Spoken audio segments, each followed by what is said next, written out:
সৎ বাবা চাপে পড়ে আর বড় বোনের সুখের জন্য কোনো রকম মত না থাকা সত্ত্বেও বিয়ের পিঁড়িতে বসতে হলো আয়ানার। বয়স তার সবে 18 সম্পন্ন হলো। এই 18 বছরের জীবনে সে কত কিছুই না সহ্য করেছে, সামনে আরো কত কি সহ্য করা লাগে ভেবে কান্না পেল তার। এই তো ঘণ্টাখানেক আগে সম্পূর্ণ অজানা একটা লোকের সাথে বিবাহ সম্পন্ন হলো আয়ানার। আর এখন তার রুমে ঘোমটা টেনে বসে আছে সে। স্বামী নামক মানুষটাকে একবার চোখের দেখাও দেখেনি আয়ানা। তবে তাকে যখন সাজানো হচ্ছিল তখন কিছু মহিলাদের বলতে শুনেছে পাত্র অনেক বয়স্ক আর বদমেজাজি। পাত্রের বদমেজাজের কারণেই নাকি তার বিয়ে হয়নি। এসব শুনে খুব কান্না পেয়েছিল আয়ানার। চিৎকার করে কাঁদতে চিৎকার করতে ইচ্ছা করছিল। আর কত খারাপ করবেন আল্লাহ তার সাথে, আর কত তার যে সহ্য হয় না আর। আয়ানার চিন্তার মাঝে দরজা খুলে ভেতরে প্রবেশ করলো কেউ। আয়ানা ধারণা করলো হয়তো তার স্বামী এসেছে। ভয়ে নিজেকে আরেকটু গুটিয়ে নিল সে। প্রেম, বিয়ে এসব সম্পর্কে তার ধারণা একেবারেই কম। বর্তমান যুগের মেয়েদের মতো আধুনিকতার সাথে তার পরিচয় ঘটেনি, তাই হয়তো পড়েছে গার্লস স্কুল আর গার্লস কলেজ। সবসময় চুপচাপ থাকতো বলে তেমন কোনো বান্ধবী ছিল না। তবে কলেজে ওঠা একটা বান্ধবী জুটেছিল। মেয়েটার নাম ছিল রিয়া। রিয়া একজন ডিভোর্সি ছিল। স্বামী অনেক অত্যাচার মারধর করতে বলে শেষ পর্যন্ত সহ্য করতে না পেরে ডিভোর্স দেয়। ওকে এসএসসি পাস করার পরপরই বিয়ে দিয়ে দেয় ওর পরিবার। কিন্তু স্বামী শ্বশুরবাড়ির লোকেদের অত্যাচারে 6 মাসের বেশি সংসার টিকেনি। এরপর থেকে জীবনযুদ্ধ শুরু হয় রিয়ার। একটা ছোট চাকরির পাশাপাশি পড়াশোনা শুরু করে নতুন করে। রিয়ার বাবা মাও তাদের ভুল বুঝতে পেরে রিয়াকে সাপোর্ট করে চলেছে। এসব থেকে বিয়ে সম্পর্কে আয়ানার যতটুকু ধারণা আছে সবটাই নেগেটিভ। নিজের মাকে প্রতিনিয়ত সৎ বাবার কাছে অত্যাচারিত হতে দেখেছে সে। এখন যদি তার স্বামীও তাকে উপর অত্যাচার করে তাহলে তার কি হবে? তার তো যাওয়ার কোনো জায়গা নেই। এই 18 বছরে জীবনে কম অপমান লাঞ্ছনা মার সহ্য করতে হয়নি তার। এখন যদি স্বামীও এমন করে ভেবে ভয়ে চুপসে গেল আয়ানা। এই মেয়ে ঘুমটা তোলো, এসব ফর্মালিটি করতে হবে না, আমার কথা আছে তোমার সাথে। কারো গম্ভীর কণ্ঠে ধ্যান ভঙ্গ হলো আয়ানার। অন্য মনস্ক থাকায় মৃদু কেঁপে উঠল সে। লোকটার কণ্ঠ দারুণ, তবে আকর্ষণ করলো আয়ানাকে। সে মনে মনে ভাবলো কণ্ঠস্বর নেশালো দ্রব্য মেশানো আছে নাকি, এত আকর্ষণীয় লাগছে কেন? আয়ানার নড়চড় না দেখে বিরক্ত হলো আদৃশ। কিছুটা জোরে আওয়াজ করে বলল, এই যে কথা কি কানে যায় না? বললাম না ঘুমটা তোলো। ভয় পেয়ে গেল আয়ানা। কথা না শুনলে যদি মারধর করে ভেবে দ্রুত ঘুমটা তুলে ফেলল। অদৃশ অবাক হয়ে গেল আয়ানাকে দেখে। নিঃসন্দেহে রূপবতী, কিন্তু নিতান্ত বাচ্চা একটা মেয়ে। চেহারা স্পষ্ট বাচ্চা বা ফুটে উঠেছে, গাল জোড়া ফুলো ফুলো। বিয়ের সাথে দেখতে একেবারে বাচ্চা পুতুল লাগছে। আদৃশ ভাবলো, কোথায় সে 29 বছরের প্রতিষ্ঠিত একজন যুবক আর কোথায় এ বাচ্চা মেয়ে। বয়স বেশি হলে 18 কি 19 হবে। আয়ানার মতো সেও বিয়ের আগে হবি স্ত্রীকে দেখেনি। এমনিতেই তার প্রেম ভালোবাসা, বিয়েতে কোনো ইন্টারেস্ট ছিল না। এসবের উপর থেকে তার বিশ্বাস উঠে গেছে। আর বউ এত বাচ্চা হবে জানলে সেই বিয়েই করতো না, যাই হয়ে যাক না কেন। আয়ানা একবারের জন্য মাথা উপরে তোলে নেয়। আদৃশ বিরক্ত হলো। এই মেয়েকে মনে হয় সব বলে বলে করাতে হবে। আদৃশ বলল, হে ইউ, আমার দিকে তাকাও। আয়ানা ভীত হলো। তার অনেকক্ষণ ধরেই ইচ্ছা করছিল এত সুন্দর কণ্ঠের অধিকারী পুরুষকে দেখতে। ধীরে ধীরে মাথা উপরের দিকে করলো আয়ানা। চোখের সামনে ভেসে উঠল একজন সুদর্শন পুরুষের মুখাবয়। চেহারায় গম্ভীর ভাব বিরাজমান। শ্যামপর্ণে সুঠামদেহী পুরুষ। গালের খোঁচা খোঁচা দাড়ির জন্য সৌন্দর্য আরও বৃদ্ধি পাচ্ছে। কিন্তু আয়ানা আদৃশকে দেখে আতঙ্কিত হলো। মস্তিষ্কে ছড়িয়ে পড়ল ভিন্ন চিন্তা। ওর জামাই তো বুড়ো, তাহলে এই লোককে?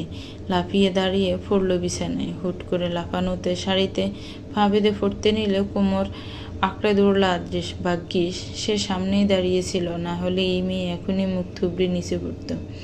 ভাবা যায় বিয়ের প্রথম রাতে হাত পা মুখ সব ফাটাতে চলেছিল। আনায়া চোখ মুখ খিচে বন্ধ করে রেখেছে। বুকটা জোরে জোরে দুক করছে।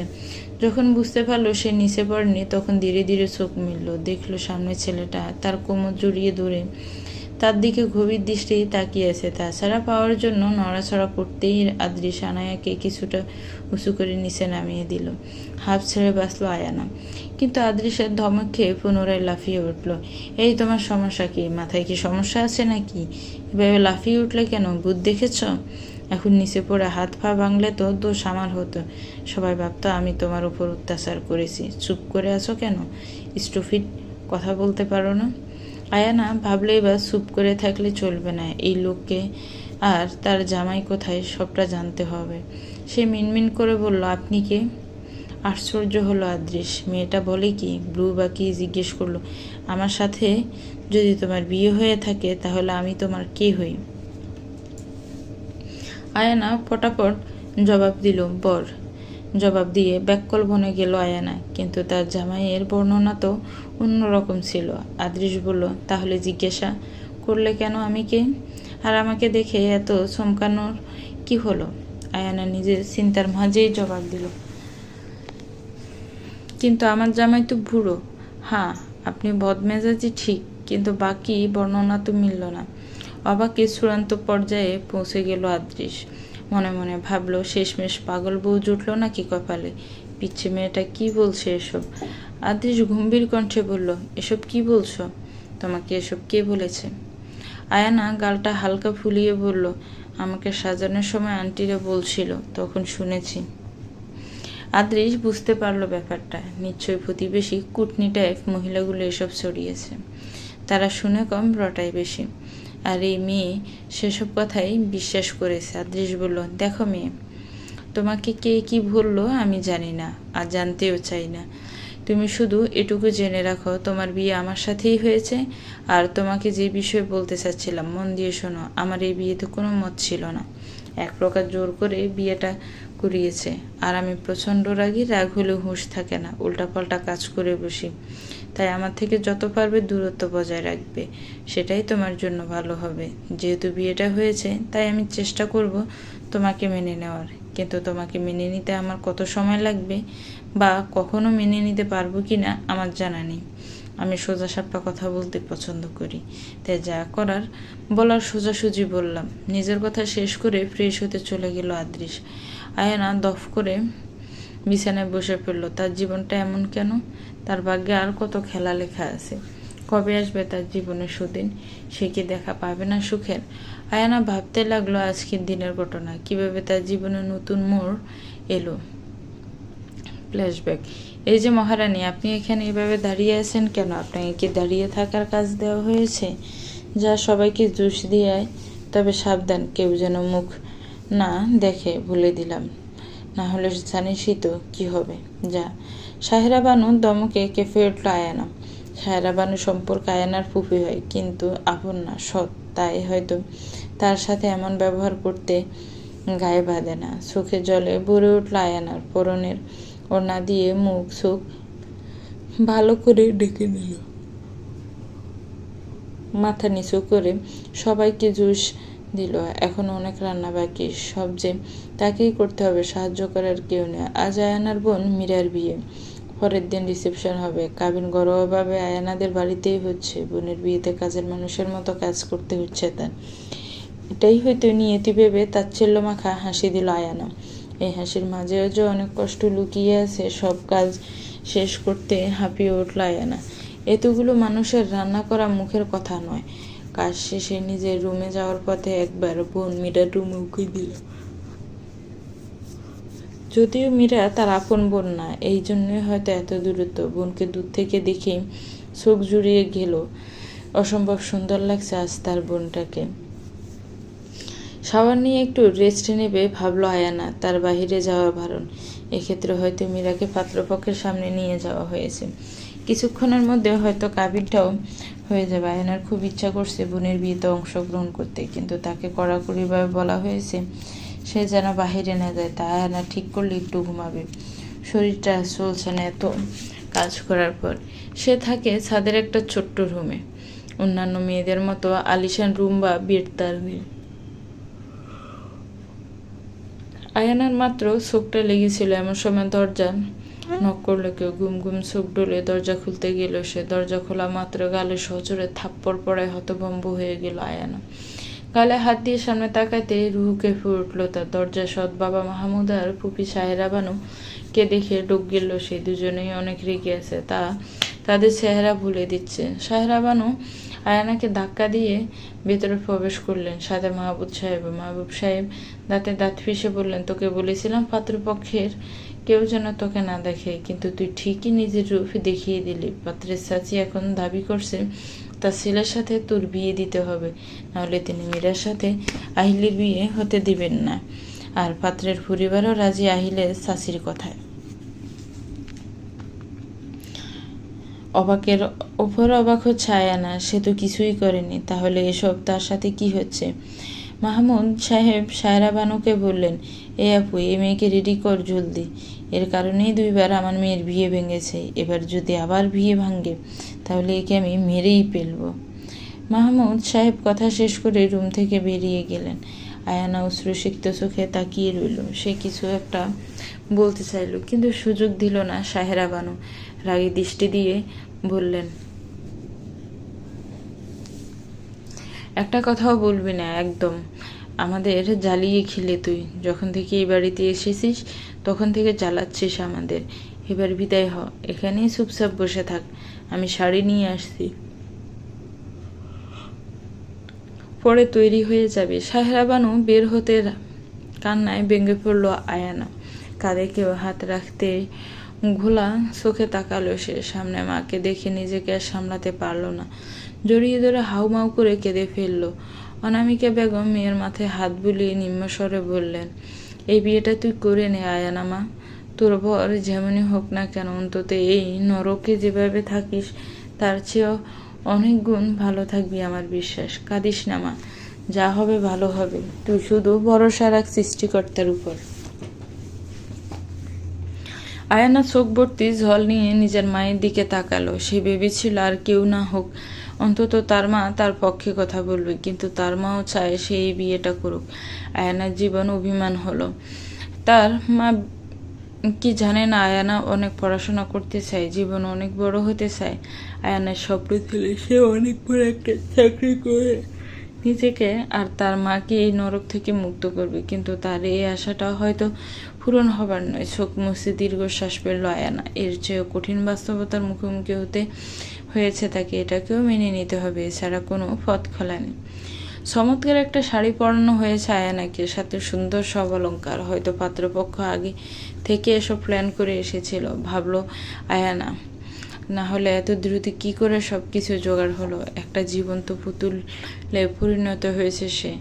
তার সাথে যে যা করছে তাতেই সায় দিচ্ছে। সাজানো শেষে তাকে মীরার রুমে নিয়ে যাওয়া হলো। মীরা আগে থেকেই তৈরি হয়েছিল, সে যেতে কাজী এলো বিয়ে পড়াতে। না চিনে না যেন একজনের সাথে বিবাহ বন্ধনে আবদ্ধ হলো আয়ানা, হয়ে গেল বিয়ে সম্পূর্ণ অচেনা একজনের সাথে। আসার সময় কারোর সাথে একটা কথা বলেনি সে, অবশ্য তার সাথে কথা বলা তাকে বিদায় দেওয়ার মানুষের যে বড়ই অভাব। শুধুমাত্র মাই তো তাকে ভালোবাসে, আর সবার চোখে সে তো বিষ, কিন্তু মায়ের সাথেও একটা কথাও বলেনি সে। আসার পথে তার সাথে তার বর ছিল না, সে হয়তো আগিয়ে চলে গিয়েছিল। আয়ানের সাথে গাড়িতে একজন ভদ্রমহিলা বসেছিল আর একজন তার সমবয়সী মেয়ে। আয়ানা আন্দাজ করেছিল মহিলাটা হয়তো তার শাশুড়ি মা, আর মেয়েটা হয়তো আহিলের বোন হবে। বাড়ির সামনে গাড়ি থামতে অবাক হয় আয়ানা। বিশাল বড় বাড়ি, হয়তো এরা অনেক বড় লোক, বুঝতে পারল সে। ভিতরে আসার পর তার আন্দাজটা ঠিক হয়, ওই ভদ্রমহিলা তার শাশুড়ি। অনেক রাত হয়ে যাওয়ায় কেউ নতুন বউদের বিরক্ত করেনি, যারা করতে ইচ্ছুক ছিল তাদেরও করতে দেননি ভদ্রমহিলা। সবাইকে রেস্টে নিতে পাঠিয়ে দিয়েছেন। নতুন বউরা খেতে লজ্জা পায় বলে নিজ হাতে 2 বউকে খাইয়ে দিয়েছেন, অতঃপর তাদের নিজেদের রুমে পাঠিয়ে দিয়েছেন রেস্টে নেওয়ার জন্য। আয়ানা যতটুকু বুঝতে পেরেছে ভদ্রমহিলা অনেক ভালো, তার চিন্তা ভাবনায় আয়ানা মুগ্ধ হয়েছে। তারপর থেকে অচেনা বরের রুমে বসেছিল সে। সারাদিনের ঘটনাগুলো চিন্তা করতে করতে কখনো গভীর ঘুমে তলিয়ে গেছে আয়ানা নিজেও বুঝতে পারে না। সারাদিনের দখল সামলে অনেক ক্লান্ত হয়ে পড়েছিল সে। আদ্রিস একেবারে শাওয়ার নিয়ে বের হলো, এখন একটু শান্তি লাগছে তার। ওয়াশরুম থেকে বের হতে বেডে চোখ আটকে গেল তার। আয়ানা বেডে এলোমেলো হয়ে ঘুমিয়ে আছে, মূলত তার শাড়ি এলোমেলো হয়ে আছে। কিছু মুহূর্তের জন্য ঘোরের মাঝে চলে গেল আদ্রিস। ধীর পায়ে বেডের কাছে গিয়ে মিনিট 2-এর মতো আয়ানাকে গভীরভাবে পর্যবেক্ষণ করলো। তার কাছে মনে হলো মেয়েটা একটা কিউটের ডিব্বা। ফুলো ফুলো গাল দুটোর জন্য আরও বেশি কিউট লাগছে। একটু ছুতে পারলে কেমন হতো। পর মুহূর্তে নিজের চিন্তা ভাবনায় নিজেই বিরক্ত হলো আদৃশ। কী সব ভাবছে সে। দ্রুত ঘুরে ব্যালকনিতে চলে গেল সে। টাওয়াল মেলে দিয়ে রুমে এসে ভাবতে লাগলো কি করা যায়। তারও তো অনেক ঘুম পেয়েছে, কিন্তু বিছানায় তো আয়ানা ঘুমিয়ে আছে। আয়ানার সাথে সে কি করে ঘুমাবে? কিছুক্ষণ পায়চারি করার পর আদৃশ ঠিক করলো সে আয়ানার সাথেই ঘুমাবে। তারই তো বউ হয়, এত চিন্তা করার কিছুই নেই। হাঁসফাঁস করতে করতে আয়নার পাশেই কিছুটা দূরত্ব বজায় রেখে শুয়ে পড়ল আদৃশ। তার হার্টটা যেন অনেক জোরে জোরে বিট করছে। মনে হচ্ছে চুরি করতে এসেছে। বড্ড বেশি অস্থিরতা কাজ করায় মাঝখানে একটা বালিশ দিয়ে দিল আদৃশ। এছাড়া আর কোনো রাস্তা নেই। ঘুমাতে হলে এভাবেই ঘুমাতে হবে, কিন্তু এই মেয়ে সকালে উঠে কোনো ঝামেলা না করলেই হলো। এসব ভাবতে ভাবতে ঘুমে তলিয়ে গেল আদৃশ। হয়তো এখান থেকেই হবে আয়ানার জীবনের নতুন সূচনা। চোখে তেজি সূর্যের আলো পড়ায় ঘুম ভাঙল আয়ানার। চোখ ডলে উঠতে চাইলে বুঝতে পারল তার পেটের উপর কিছু একটা রাখা। চোখ মেলে পেটের দিকে তাকাতে আটকে উঠল সে। কারোর হাত আর কোমর শক্ত করে জড়িয়ে আছে। হাতের মালিকের দিকে চোখ যেতেই বুঝতে পারল তার গম্ভীর স্বামী তাকে জড়িয়ে ধরে আছে। হয়তো অজান্তেই তার কোমর আঁকড়ে ধরেছে। কিছুক্ষণ পর্যবেক্ষণ করে আয়ানা একটা জিনিস আবিষ্কার করলো। তা হলো তার বর সুদর্শন হলেও মাত্রাতিরিক্ত গম্ভীর। এই যে ঘুমিয়ে আছে তাও মুখটা গম্ভীর করে রেখেছে। আয়ানা মনে মনে ভাবলো, লোকটা হাসতে জানে না নাকি? ঘুমের মধ্যেও মুখটা এমন গম্ভীর করে রেখেছে যেন কোনো ঘুমিয়েও কোনো সিরিয়াস কাজ করছে। নিজের আবল তাবল পর্যবেক্ষণ শেষ আয়ানার মনে হলো এবার তার ওঠা উচিত। অনেক দেরি হয়ে গেছে হয়তো। সময় দেখার জন্য মাথায় এদিকে ওদিক ঘোরালো আয়ানা। বেডের ডান দিকে কাঙ্ক্ষিত বস্তু গড়ি পেয়ে তাতে সময় দেখে নিল। 8:10 বেজে গেছে। তার মানে অনেক দেরি হয়ে গেছে। ওঠার জন্য উসখুস করতে লাগলো সে, কিন্তু উঠবে তো উঠবে কিভাবে? যে শক্ত করে ধরে রেখেছে দেখে ফুস করে শ্বাস ছাড়ল সে। অনেক সাবধানতার সাথে তাকে উঠতে হবে, না হলে লোকটা জেগে যাবে। আর লোকটা জেগে গেলে তাকেই লজ্জায় পড়তে হবে। আয়ানা চোরের মতো আদৃশের দিকে চোখ রেখে ধীরে ধীরে হাত উঠাতে লাগলো, কিন্তু যেই ভয় মনে ছিল তাই সত্যি হলো। আদৃশের ঘুম ভেঙে গেল। আয়ানা নড়াছড়া করায়, হাতে নরম কিছুর স্পর্শ উপলব্ধি করায় ঘুমের ব্যাঘাত ঘটল আদৃশের। ফিট করে চোখ খুলে পাশে থাকাতে দেখলো আয়ানা গোল গোল চোখ করে তার দিকে তাকিয়ে আছে। আয়ানা আগে থেকেই তাকিয়েছিল, আর আদৃশের তাকানো তো দুজনের দৃষ্টির মিলন ঘটল। হঠাৎ করে আদৃশের তাকানোতে ভয়কে গেল সে। এমন কিছুর জন্য মোটেও প্রস্তুত ছিল না আয়ানা। সে আদৃশের দিক থেকে নজর সরিয়ে এদিক ওদিক তাকাতে লাগলো। গাল দুটোতে লজ্জার আভা ছড়িয়ে পড়লো। এটা খুবই ছোট একটা বিষয়, তারপরও তার কেন যেন লজ্জা লাগছে। বড্ড বেশি লজ্জা লাগছে। আদৃশ আয়ানার এমন অদ্ভুত ব্যবহারের কারণ বুঝে উঠতে পারল না প্রথমে। আয়ানার লাল আভাযুক্ত ফুলো ফুলো গালজোড়া অবলোকন করতে লাগলো। মনে মনে ভাবতে লাগলো, মেয়েটা এত আদুরে কেন? এই লাল আভাযুক্ত ফুলো গাল দেখে ইচ্ছে করছে একটু টেনে আদর করে দেয়, কিন্তু এই মেয়ে লজ্জা পাচ্ছে কেন? পরক্ষণে নিজের হাতের দিকে নজর যেতে ঘটনার বুঝতে পারল আদৃশ। নিজের হাত আয়ানার কোমরে দেখে অপ্রস্তুত হলো সে। দ্রুত হাত সরিয়ে উঠে বসলো। আয়ানাও উঠে বসে গেল, যাতে গলায় আর গালের কিছু অংশে মিটমিট করে জ্বলছে। হয়তো গহনার শাড়ির গোছাতে এমন হয়েছে। আয়ানা হাতের লাল লাল হওয়া জায়গাটা দেখছে। আদৃশ উসখুস করছে কিছু বলার জন্য। শেষ আয়ানার দিকে না তাকিয়ে এক নিঃশ্বাসে বলল, শোনো, আমি দুঃখিত। আমি আসলে তেমনটা ইচ্ছে করে করিনি। আমি অমন ছেলে না। ঘুমের ঘুরে হয়ে গেছে। নিজের কথা শেষ করে আর এক সেকেন্ডও বসলো না আদৃশ। সোজা ওয়াশরুমে গিয়ে দুম করে দরজা লাগিয়ে দিল। আয়ানা এখনো হা করে আদৃশের যাওয়ার দিকে তাকিয়ে আছে। আদৃশের বলা সরি এখনো তার হজম হয়নি। আদৃশ যে সরি বলবে চিন্তার বাহিরে ছিল তার। অন্যদিকে আদৃশ ওয়াশরুমে দরজা লক করে বেসিনের সামনে গিয়ে দাঁড়ালো। মুখে পানি ছিটা দিয়ে আয়ানা নিজের প্রতিবিম্বর দিকে তাকিয়ে রইল। নিজের মাঝের পরিবর্তনগুলো দেখার চেষ্টা করতে লাগলো, নিজেকে বলতে লাগলো, এসব কি হচ্ছে আমার সাথে? ওই মেয়ের কাছাকাছি থাকলে আমার হার্ট এত জোরে জোরে লাফায় কেন? যেই আমি কখনো কারোর সামনে নিজের অনুভূতি প্রকাশ করি না, সে আমার সব কিছু এই মেয়ের সামনে থাকলে এলোমেলো হয়ে যাচ্ছে। হোয়াই? এক রাতে আমার মাঝে এই পরিবর্তন কোথা থেকে আসলো? এতটুকুন একটা পুচকি মেয়ের সামনে আমি আদৃশ কখনোই নত হতে পারি না, কখনোই না। নিজের চুল খামছে ধরল আদৃশ, পুনরায় বিড়বিড় করলো, নিজেকে আর নিজের অনুভূতিকে সামনে রাখতে হবে। এসব প্রেম ভালোবাসা কিছু হয় না, সব ধোঁকা, সব। আর এসব অল্প বয়সী মেয়েরা অনেক বেশি আবেগপ্রবণ হয়। সেই আবেগে আমি একজন ম্যাচিওর মানুষ হয়ে গা ভাসাতে পারি না।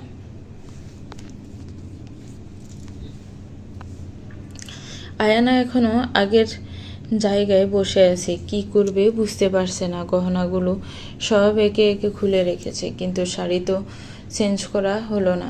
পরনের শাড়িটাকে এখন খুব বেশি বিরক্তকর লাগছে আয়ানার।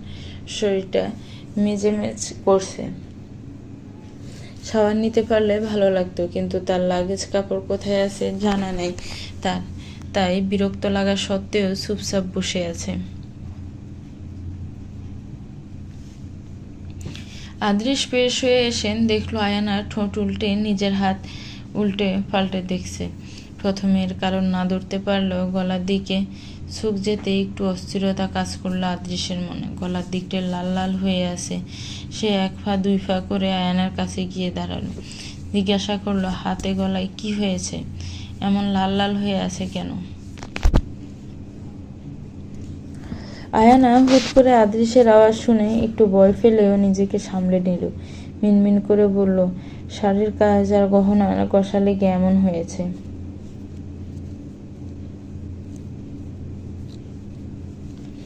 আদৃশ ফোঁস করে একটা শ্বাস ছাড়ল। বিরক্তিতে কপাল কুঁচকে এলো তার। এখন এই দাগ দেখে মানুষজন উল্টাপাল্টা ভাবলে কি হবে? আয়নার দিকে তাকিয়ে রাগী গলায় বলল, স্টুপিড একটা। এসব জঞ্জাল পুরো ঘুমালে তো এমন হবেই। এখনো বসে আছো কেন স্টুপিড? যাও ড্রেস চেঞ্জ করে আসো। আদৃশের বকা খেয়ে আয়ানার মুখটা কাদো কাদো হয়ে গেল। ঠোঁট উল্টে ভাবতে লাগলো, তার জামাইও বুঝি রিয়ার আর তার মার জামাইয়ের মতো হবে। কি হলো, যাও। আয়ানার হেলদোল না দেখে হালকা ধমক দিয়ে বলল আদৃশ। আয়ানা কেঁপে উঠে কেঁদেই ফেলল। এবার কোনো শব্দ হচ্ছে না, শুধু চোখ দিয়ে টপ টপ করে পানি পড়ছে। আয়ানার চোখে পানি দেখে আদৃশ নিজের বুকের মধ্যে কেমন চিনচিন ব্যথা অনুভব করলো। তার এই অল্প বকায় যে আয়ানা কেঁদে ফেলবে বুঝতে পারেনি সে।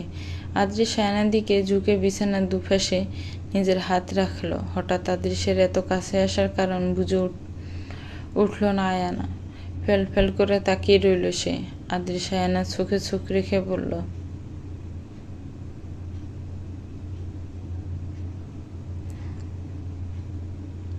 কি সমস্যা? ফ্রেশ হতে বললাম, তাতে কাঁদলে কেন? তোমার কি এই জঞ্জাল পরে বসে থাকতে ইচ্ছা করছে? তাহলে বসে থাকো। আয়ানা নিম্ন স্বরে বলল, আসলে আমার লাগেজ কোথায় আমার জানা নেই। আমি ফ্রেশ হয়ে কি পরব? এবার কাহিনী বুঝলো আদৃশ। আয়ানার কপালে একটা টোকা মেরে বলল, তুমি আসলে একটা স্টুপিড। এতক্ষণ বলা যেত না এই কথা?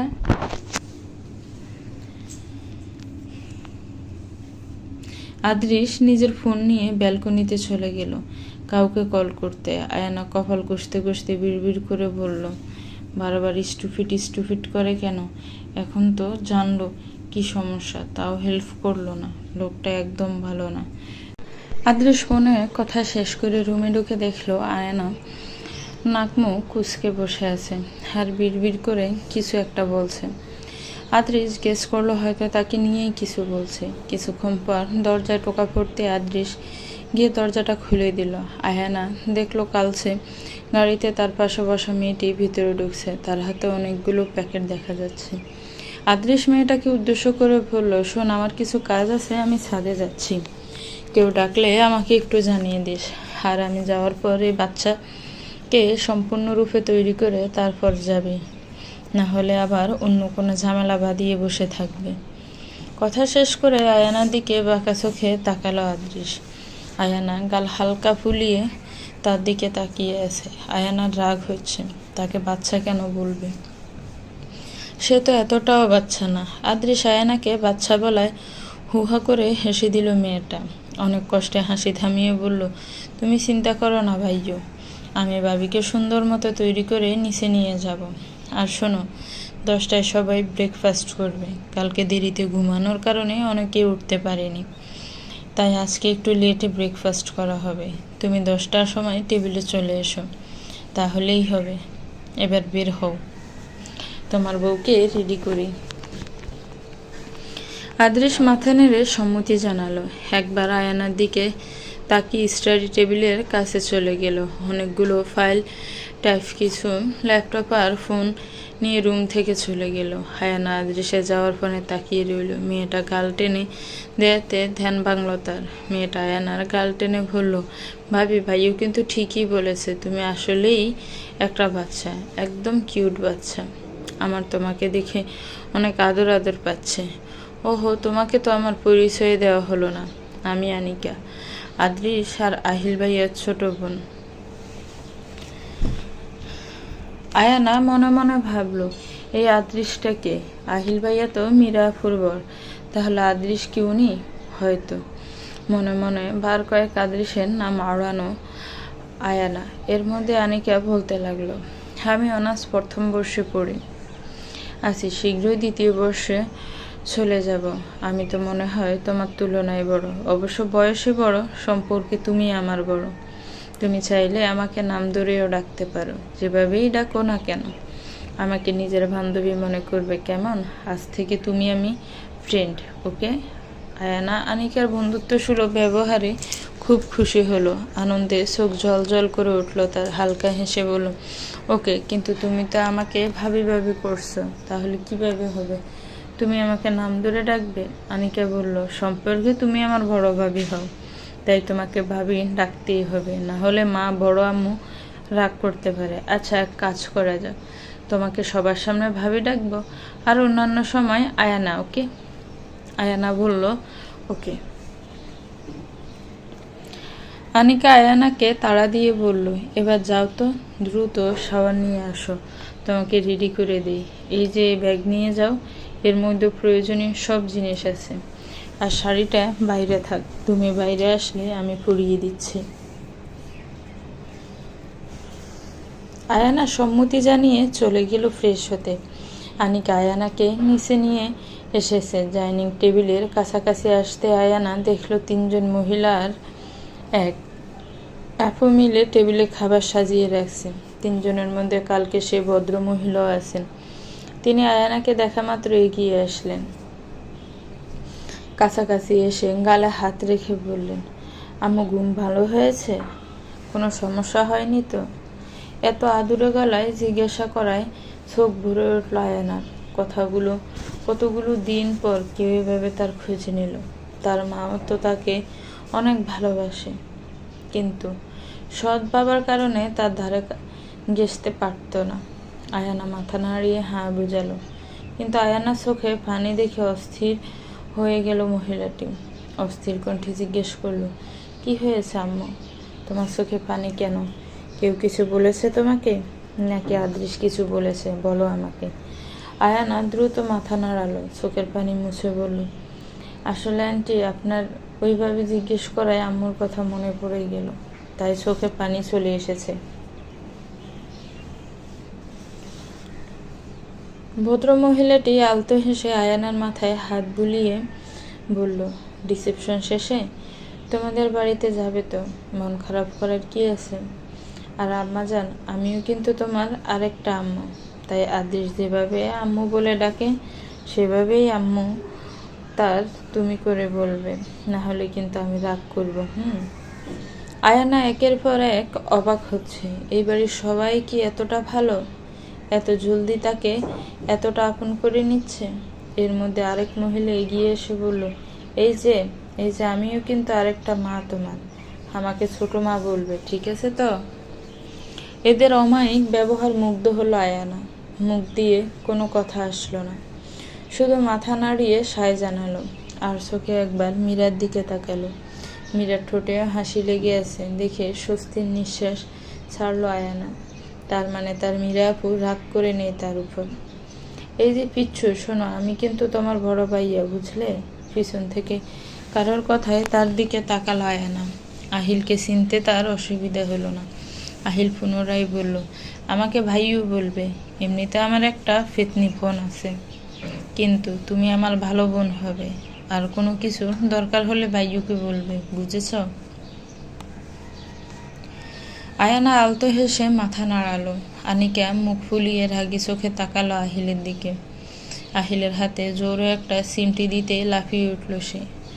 বলল, আরে তুই তো আমার সোনা বোন, লক্ষ্মী বোন, মারিস না প্লিজ। সবার সামনে আমার ইজ্জত মেরে দিল এই মেয়ে। আহিলের কথায় সবাই হেসে দিল। সবাই এত ভালো দেখে মনে মনে ভীষণ শান্তি অনুভব করল আয়ানা।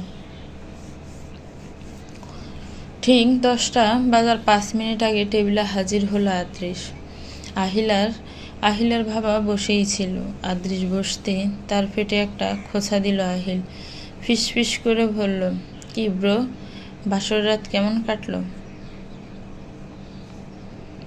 আদ্রিস কটমট চাহনি দিতে ভদ্র ছেলের মতো সোজা হয়ে বসে গেল আহিল।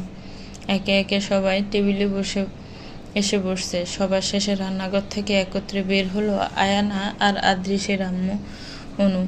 দুজনের মধ্যে অনেক ভাব হয়েছে দেখেই বোঝা যাচ্ছে। অনু আয়ানাকে কিছু একটা বলছে আর আয়ানা মিটমিট করে হাসছে। আয়ানার হাসিতে চোখ আটকে গেল আদ্রিসের। হাসলে ফোলা গাল জোড়া আরও কিছুটা ফুলে উঠছে, যার ফলে মারাত্মক কিউট লাগছে তাকে। আদ্রিসের গম্ভীর চাহনি আয়ানার উপর বিচরণ করতে লাগলো।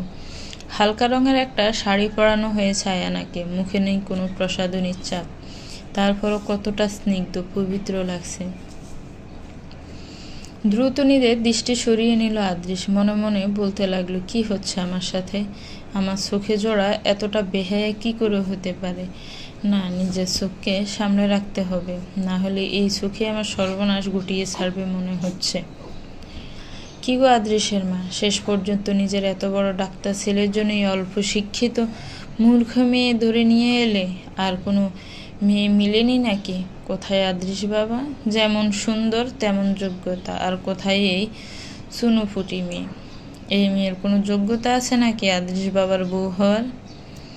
প্রতিবেশী মহিলা আয়ানাকে উদ্দেশ্য করে খোঁচা দিয়ে বলল। লজ্জায় মাথা নিচু করে ফেলল আয়ানা। চোখ ভরে উঠল তার। নাস্তা করার পরপরই কিছু প্রতিবেশী মহিলা এসেছিল বউ দেখতে। তাদের নাকি বিকেল পর্যন্ত সহ্য হচ্ছিল না, তাই এখনই বউ দেখতে চলে এসেছে। তাই আয়ানা আর মীরা কে পরিপাটি করে তাদের সামনে নিয়ে আসা হয়, আর তাদের মধ্যে একজন উপরোক্ত কথাগুলো বলে। আদ্রিসের মা অনু আলতো হেসে বলে, ভাবি, আমার ছেলের বউয়ের যোগ্যতা আপনাকে যাচাই করতে হবে না, ওটা আমরা দেখে নিব। তাই এই বিষয়ে আপনার মাথা না ঘামালেই ভালো হয়। কিন্তু মহিলা দমবার পাত্র না। মুখ ঝামটা মেরে বলল, মাথা ঘামাবো না কেন ভাবি? আপনার ছেলে আদ্রিসের জন্য আমার ভাগ্নির প্রস্তাব দিলাম, আপনি রাজি হলেন না। আমার ভাগ্নি কোন অংশে কম ছিল? দেখতে যেমন সুন্দরী তেমনি শিক্ষিত, ডাক্তারি পাশ করেছিল, রূপে গুণেও অনন্যা আমার ভাগ্নি। আর এই মেয়ে বয়স তো একেবারেই অল্প মনে হচ্ছে। না আছে শিক্ষা আর না আছে যোগ্যতা। কি দেখে একে নিজের একমাত্র হীরের টুকরো ছেলের বউ করলেন? এত অপমান আর সহ্য হচ্ছে না আয়ানা। জীবনে তো কম অপমান খোটা সহ্য করেনি। বাবার বাড়িতে কথা শুনতে শুনতে দিন গেছে, আর এখন কি শ্বশুর বাড়িতেও? তার জীবনে গোটা কোনো কিছুর পিছনেই তো তার হাত নেই। সে তো চেয়েছিল অনেক পড়ালেখা করতে, তার তো অনেক স্বপ্ন ছিল, কিন্তু সব যে মাটি চাপা পড়ে গেল। প্রতিবেশী মহিলার সাথে তাল মিলিয়ে আরেকজন মহিলা মুখ বাঁকা করে বলল, হ্যাঁ গো অনু, মিতালি তো ঠিকই বলেছে। এমন অশিক্ষিত মেয়েকে নিজের বাড়ির বউ করলে কিভাবে? আমার বউ শিক্ষিত হোক বা অশিক্ষিত, মূর্খ হোক বা অল্প শিক্ষিত, তা নিয়ে আপনাদের না ভাবলেও চলবে। লাইফটা আমার, বউও আমার, অথচ আপনাদের চিন্তা দেখে অনেক বেশি। আমরা আপনাদের প্রতিবেশীর উপকার করতে গিয়ে নিজেদের আবার ক্ষতি না করে ফেলেন।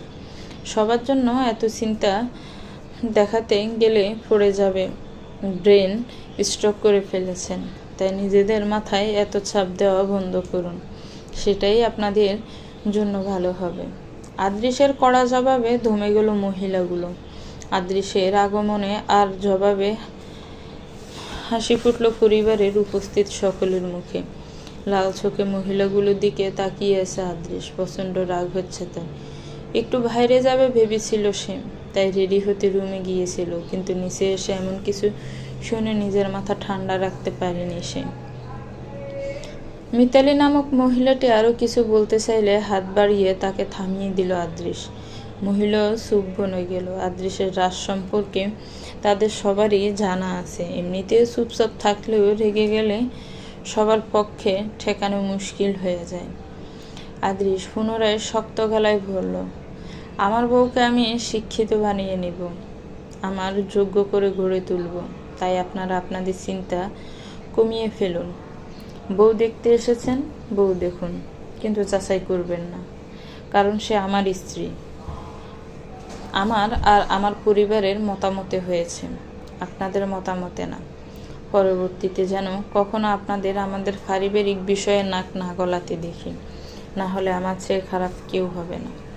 কথা শেষ করে গটগট করে পা ফেলে বাইরে চলে গেল আদৃশ। আদৃশের বলা কথায় মুখ কালো হয়ে গেল মহিলাগুলোর। তারাও বেরিয়ে গেল বাড়ি থেকে। মহিলাগুলো যেতেই আনিকা লাফিয়ে উঠে বলল, বাহ ব্রো, তো আজকে পাঠিয়ে দিয়েছে। সেই জবাব দিয়েছে। মহিলাগুলোর মুখ একেবারে বন্ধ হয়ে গেল। এক একটা শাকচুন্নি মার্কা মহিলা। আমার তো ইচ্ছে করছিল তাদের চুলগুলো টেনে টেনে ছিঁড়ে আসছে নিজের ভাগ্নিকে নিয়ে।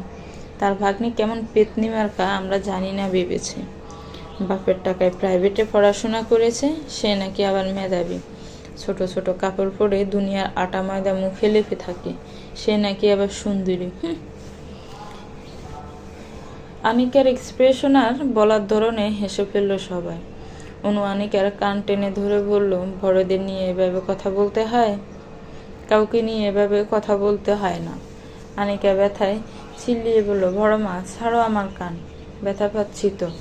আর আমি কি সেদে ওই মহিলাকে এসব বলতে গিয়েছি? সেই তো সবসময় এমন ধরনের কাণ্ড করে। অনু কান ছেড়ে দিয়ে গালে হালকা সাপোর্ট দিয়ে বলল, তাও এভাবে বলবি না, বুঝেছিস? আনিকা গাল ডলতে ডলতে মাথা নাড়ালো। আয়ানা, অনু আর আনিকার কাণ্ডে হেসে ফেলল। তার চোখে এখনো পানির ছাপ আছে, কিন্তু ঠোঁটের কোণে লেগে আছে তৃপ্তির হাসি। আদ্রিস যে তার পক্ষে কথা বলবে ভাবতেও পারেনি সে। আয়ানা মনে মনে ভাবতে লাগলো, এই বাড়ির সবাই এতটা ভালো কেন? আর লোকটাকে আমি খারাপ ভেবেছিলাম, কিন্তু সে এতটাও খারাপ না।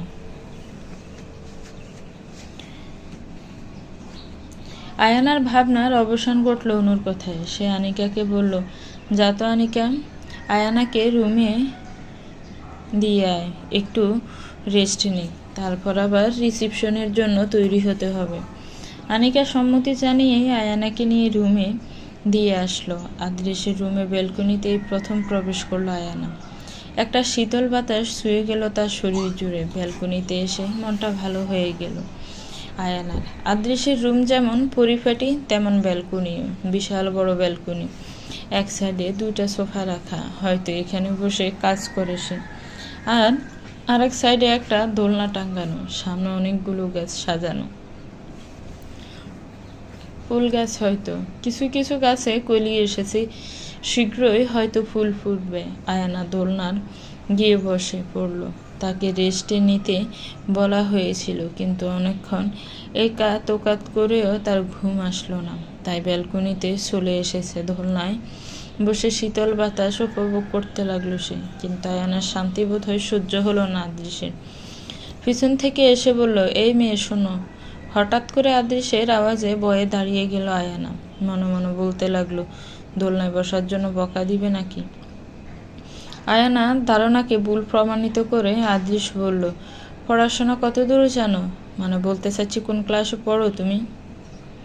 আয়ানা অবাক হলো পড়াশোনার কথা জিজ্ঞেস করায়। মাথা নিচু রেখে নিম্নস্বরে জবাব দিল, এবারে ইচ্ছে দিয়েছি। আদৃশ আয়ানার কাছাকাছি এসে দাঁড়ালো, শান্ত কণ্ঠে ফের জানতে চাইল, ভবিষ্যতে কি হওয়ার ইচ্ছা আছে? কি নিয়ে পড়াশোনা করতে চাও? আয়ানা দীর্ঘশ্বাস ফেলে বলল, ডাক্তার হওয়ার ইচ্ছা আছে। কিন্তু আদৃশ কপাল কুঁচকে বলল, আমাদের প্রত্যেকের জীবনে নির্দিষ্ট একটা লক্ষ্য থাকে, সেই লক্ষ্য পূরণের মাঝে কোনো কিন্তু রাখা উচিত না, তাহলে কখনোই সেই লক্ষ্য পূরণ হবে না। চাই প্রবল ইচ্ছা শক্তি, এমন একটা কনফিডেন্স থাকা দরকার, আমার জীবনে যতই ঝড় তুফান আসুক না কেন আমি আমার লক্ষ্যে স্থির থাকব, তাহলেই সফলতা আসবে। আদৃশের কথাগুলো শুনে মুগ্ধ হলো আয়ানা। মুগ্ধ দৃষ্টিতে তাকিয়ে রইল আদৃশের দিকে। সে তো কখনো এভাবে দেখেনি, আর না তাকে কেউ এভাবে বুঝিয়েছে। আচ্ছা, এসএসসি পরীক্ষার তো প্রায় 1 মাস হয়েই যাবে, তুমি কোনো কোচিংয়ে অ্যাডমিশন নিয়েছো ভর্তি পরীক্ষার প্রস্তুতির জন্য? আদৃশের কথায় মাথা নিচু করে ফেলল আয়ানা। কি বলবে সে এখন? অনেক কষ্টে সে এতে দূরে এসেছে, পড়েছে কম বেতনের স্কুল কলেজে, আর অ্যাডমিশনের জন্য কোনো কোচিংয়ে ভর্তি হতে গেলে তো একমুঠ টাকার প্রয়োজন। কে দিবে তাকে এত টাকা? সৎ বাবাকে একবার কোচিংয়ে ভর্তি করানোর কথা বলতেই খেকিয়ে ওঠেন তিনি। মুখের উপর বলে দিয়েছেন 1 টাকাও তিনি দেবেন না। আয়ানের পিছনে তিনি অনেক টাকা নষ্ট করেছেন, আর কোনো টাকা খরচ করবেন না। সেদিন খুব কেঁদেছিল আয়ানা। বাবা না থাকলে যে একটা সন্তানের জীবন নরকীয় হয়ে যায় তা হারে হারে টের পেয়েছে সে। এরপর থেকে সে পাঠ্য বইগুলো ভালো করে পড়ছে, কলেজের শিক্ষকের কাছ থেকে জেনে নিয়েছে মেডিকেল অ্যাডমিশনে কী ধরনের প্রশ্ন হয়, সেভাবেই নিজের থেকে চেষ্টা চালিয়ে গিয়েছে। যতটুকু নিজে থেকে পারা যায়। রিয়া আয়ানের অবস্থা সম্পর্কে অবগত ছিল। আয়ানের ইচ্ছা আর মেধা দেখে তার খুব ইচ্ছে করতো আয়ানাকে সাহায্য করতে, কিন্তু সে নিজেও গরিব ঘরের সন্তান। তারপরে সে নিজের এক আত্মীয়র ছেলের সাথে যোগাযোগ করে তার কাছ থেকে কিছু পুরনো মেডিকেল অ্যাডমিশনের বই জোগাড় করে দেয় আয়ানাকে। যেদিন রিয়া আয়ানাকে বইগুলো দিয়েছিল সেদিনও কেঁদেছিল আয়ানা, তবে সুখের কান্না। অনেকক্ষণ রিয়াকে জড়িয়ে ধরে এসেছিল। এমন বান্ধবী পাওয়া সত্যিই ভাগ্যের ব্যাপার। আয়ানাকে চিন্তায় মগ্ন দেখে তার কপালে টোকা দিল আদৃশ। ভাবনার মাঝে কপালে টোকা পড়ায় চমকে উঠল সে। আদৃশ বলল, এত কি ভাবো? হ্যাঁ, কিছু বললে ভাবনা সাগরে ডুবে যাও।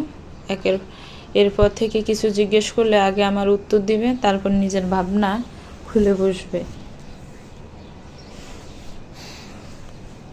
আদৃশের কথায় আয়ানা ব্যাককল বনে গেল। ভাবনা যখন আসবে তখনই না ভাববে, নাকি ভাবনাকে উঠিয়ে রাখবে, তারপর ফ্রি টাইমে ভাবতে বসবে? তো বলেন ম্যাডাম, কোন কোচিংয়ে ভর্তি হয়েছেন? আয়ানা চোখ নামিয়ে নিচু স্বরে জবাব দিল, কোনো কোচিংয়ে না। আয়ানার কথায় অবাক হলো আদৃশ। হালকা চিল্লিয়ে বলল, হোয়াট? আর মাত্র কয়দিনই বা বাকি আছে, আর তুমি এখনো কোথাও ভর্তি হওনি? স্টুপিড! কিসের অপেক্ষা করছিলে? আর আমার জানা মতে তোমরা তো এতটাও দরিদ্র ফ্যামিলির নও যে কোচিংয়ে ভর্তি হওয়ার সামর্থ্য নেই। আয়ানা কি বলবে ভেবে পেল না, তাই মাথা নিচু করে চুপটি করে দাঁড়িয়ে রইল। আদৃশ কিছুক্ষণ আয়ানার মুখ পর্যবেক্ষণ করে বুঝল নিশ্চয়ই কোনো কারণ আছে যা আয়ানা বলতে চাচ্ছে না। তাই আর আয়ানাকে গাটালো না। আদৃশ বলল, তোমার সার্টিফিকেট জরুরি কাগজপত্র নিয়ে এসেছ? আয়ানা না বোধক মাথা নাড়ল। আদৃশ ফুস করে একটা শ্বাস ছেড়ে বলল, আমার জানা মতে আজ রিসেপশন শেষে তোমাদের বাড়িতে যাওয়া হবে, তখন সব প্রয়োজনীয় কাগজপত্র নিয়ে আসবে।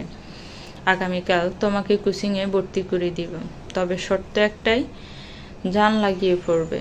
মাথায় রাখবে, ভালো কোনো জায়গায় তোমার চান্স পেতে হবেই হবে। আদৃশের কথায় আয়ানার ঠোঁটে হাসি ফুটে উঠল। আয়ানা তো আশাই ছেড়ে দিয়েছিল পড়াশোনা করার, কিন্তু তার স্বামী আর শ্বশুরবাড়ির লোক যে তাকে পড়াশোনা করতে দিবে ভেবে আয়ানার মনটা আনন্দে নেচে উঠল। আদ্রিস নিজের কথা শেষ করে ব্যালকনি থেকে যেতে আনন্দে কয়েকটা লাফ দিল আয়ানা, কিন্তু ব্যালকনির ডোরে আদ্রিসকে দেখে ধরা পড়ার মতো দাঁড়িয়ে গেল সে। মুখের হাসি নিভে গেল। আয়ানার মুখের এক্সপ্রেশন দেখে ভীষণ হাসি পেল আদ্রিসের। নিজের হাসিকে নিয়ন্ত্রণ করে গম্ভীর গলায় আয়ানাকে বলল, শুধু ভেঙের মতো লাফালে হবে না, অনেক অনেক পড়াশোনা করতে হবে, বুঝতে পেরেছেন? বাচ্চা, শুধু শুধু বাচ্চা বলিনি। আয়ানা আদ্রিসের কথায় মারাত্মক লজ্জা পেল। এভাবে ধরা পড়ে যাবে বুঝতে পারিনি সে। নিজের চঞ্চলতা সে কখনো কারোর সামনে প্রকাশ করে না, সব সময় গম্ভীর চুপচাপ থাকে। তার মানে এই নয় যে তার মাঝে চঞ্চলতা নেই। একসময় সে চঞ্চল ছিল, অনেক বেশি হাসি খুশি ছিল, কিন্তু পরিস্থিতি তাকে এমন বানিয়ে দিয়েছে। আদ্রিস আয়ানার কপালে আরেকটা টোকা দিল। এবার বিরক্ত হলো আয়ানা, রাগ করে মনে মনে বলতে লাগলো, বারবার কপালে টোকা দেয় কেন? আমি বুঝে ব্যথা পাই না? আদ্রিস বলল, বারবার কোন ভাবনার জগতে হারিয়ে যান আপনি? 1 ফুটের বাচ্চা নাকি? তার নাকি আবার এত চিন্তা? যেটা বলতে এসেছিলাম, বোরিং লাগলে আনিকার কাছে যেতে পারো। তুমি রেস্ট করছো ভেবে সে একাই টই টই করে ঘুরে বেড়াচ্ছে। এবার আর দাঁড়ালো না আদ্রিস, সোজা রুম থেকে বেরিয়ে গেল। আদ্রিস তার ভালো লাগার কথা চিন্তা করছে ভেবে ভীষণ ভালো লাগলো আয়ানার, কিন্তু তাকে 1 ফুটের বাচ্চা কেন বলল? তার উচ্চতা 5 ফুট 4 ইঞ্চি, সে কেন 1 ফুটের বাচ্চা হতে যাবে ভেবে কাল ফুলালো সে। তাকে টিটকারি মেরেছে আদ্রিস বুঝে আসলো তার। রিসেপশনের শেষে আয়ানাদের বাড়িতে এসেছে আয়ানা, আদ্রিস আর মীরা আহিল। গাড়ি থেকে নেমে ভয়ে ভয়ে বাড়িতে প্রবেশ করলো আয়ানা। আয়ানার থমথমে মুখ, ভয়ার্থ চাহনি গভীরভাবে অবলোকন করল আদ্রিস। ভেতরে প্রবেশ করতে মীরার বাবা মাহমুদ সাহেব এগিয়ে আসলেন। মেয়ে আর মেয়ের জামাইকে বুকে জড়িয়ে নিলেন। সৌজন্যতার খাতিরে আদ্রিসকেও জড়িয়ে ধরলেন, কুশল বিনিময় করলেন, কিন্তু আয়ানার দিকে তাকিয়েও দেখলেন না। এসব দেখে মন ব্যথিত হলো আয়ানার। খুব করে নিজের ভাবার কমতি অনুভব করল সে। সেই ব্যথা কিছুটা কমলো মায়ের জড়িয়ে ধরায়। অনামিকা বেগম অশ্রুসিক্ত চোখে এগিয়ে এসে 2 মেয়েকে সযত্নে বুকে জড়িয়ে নিলেন। বড্ড ভালোবাসেন তিনি 2 মেয়েকে। হয়তো আয়ানাকে একটু বেশি ভালোবাসেন, কারণ মেয়েটাই এতটুকু বয়সে অনেক কষ্ট সহ্য করেছে, কিন্তু মন ভরে 2 মেয়ের জন্য দোয়া করেছেন যেন তার মেয়ে দুটো সুখে থাকে। তার মতো ভাগ্য যেন কারণ না হয়। অনামিকা বেগম 2 মেয়েকে ছেড়ে জামাইদের ভালো মন্দ জিজ্ঞেস করলেন, তারপর ড্রয়িং রুমে এনে বসালেন সবাইকে। আশেপাশের কিছু মানুষে এসেছে নতুন জামাই বউ দেখতে। আয়ানা দৃষ্টি এদিক ওদিক ঘোরাতেই তার চোখে পড়ল সাহেরা বানুর মেয়ে সারার উপর, যে এখন আদ্রিসকে দেখতে ব্যস্ত। এক দৃষ্টিতে তাকিয়ে আছে আদ্রিসের দিকে। ব্যাপারটা ভালো লাগলো না আয়ানার। সারাও সাহেরা বানুর মতো হিংসুক স্বভাবের, আর ভালো সহ্য করতে পারে না। একবার কলেজের একটা ক্লাস টেস্টে প্রথম হওয়ায় স্যার পুরস্কার স্বরূপ একটা কলম দিয়েছিল আয়ানাকে। কলমটা পেয়ে ভীষণ আনন্দিত হয়েছিল আয়ানা, আর কলমটা দেখতেও খুব কিউট ছিল। কোনোভাবে কলমটা সারার নজরে পড়ে যায় আর সে কলমটা নিতে চায়, কিন্তু আয়ানা কলম দিতে চায়নি বলে সাহেরা বানুর কাছে বিচার দেয় সারা। সাহেরা বানু তাকে নানাভাবে অপমান করে কলমটাকে কেড়ে নিয়ে সারাকে দিয়ে দেয়, আর এখন সে সারা আদ্রিসের দিকে নজর দিচ্ছে। মনের মধ্যে একটা ভয় কাজ করতে লাগলো আয়ানার। সারা তার মাকে টেনে আড়ালে নিয়ে গেল। সাহেরা বানু বিরক্ত হয়ে বললেন, কি সমস্যা, এভাবে নিয়ে আসলে কেন? সারা দাঁতে দাঁত চেপে বলল, মা তুমি তো বলেছিল আয়ানার কোনো বুড়োর সাথে বিয়ে হয়েছে, কিন্তু কই, ছেলে তো অনেক সুন্দর, সাথে শুনছি সে নাকি ডাক্তারও। সাহেরা বানু নাক ছিটকে বললেন, তাই তো দেখছি, আমিও তো জানতাম ছেলে বুড়ো, আর বিয়ের সময় ছেলেকে দেখারও সুযোগ পাইনি, না হলে কখনোই মেয়ের সাথে এত ভালো ছেলের বিয়ে হতে দিতাম না। কোনো না কোনোভাবে তোর সাথে বিয়ে দিয়ে দিতাম। মায়ের কথায় আশকারা পেয়ে আয়ানাকে অপদস্থ করার ফন্দি আটতে লাগলো সারা। কিরে আয়ানা, ঠিকিতে বড়লোক হ্যান্ডসাম ছেলেকে নিজের রূপে জালে ফাঁসিয়ে নিলি দেখি। তা কিভাবে ফাঁসালি শুনি? এমনিতে তো এমন বান করে যেন ভাজা মাছ উল্টে খেতে পারিস না, আর সময় মতো ঠিকই ছক্কা মারলি। বাই দা ওয়ে, তোর জামাইটা কিন্তু সেই সুন্দর, আবার ডাক্তারও বলে। তা কিভাবে ফটালি? আমাকেও কিছু টিপস দে। হঠাৎ এমন ধরনের কথা শুনে হতভম্ব হয়ে গেল আয়ানা। পিছনে ঘুরে দেখলো সাহেরা বানুর মেয়ে সারা দাঁড়িয়ে আছে। সেই কথাগুলো ছুড়ে দিয়েছে বুঝতে বাকি রইল না আয়ানার। ছাদে থাকা নিজের ছোট ঘরে এসেছিল আয়ানা। হয়তো এই ঘরে কোনো বিলাসিতা আরাম নেই, কিন্তু জীবনের এতগুলো বছর তো এই ছোট রুমে কাটিয়েছে সে। তার সকল আনন্দ, কষ্ট, হাসি, কান্নার সাক্ষী তো এই রুমটাই। তাই সকলের কথার ফাঁকে উঠে নিজের রুমটায় চলে এসেছে সে। আর এখানে আসতেই যে সারার বাজে ব্যবহারের শিকার হতে হবে বুঝতে পারেনি আয়ানা। আয়ানাকে উঠে আসতে দেখে তার পিছু পিছু এসেছে সারা। আয়ানাকে অপমান করার একটা সুযোগও ছাড়তে চায় না সে। সারার কথায় মাথা নিচু করে ফেলল আয়ানা।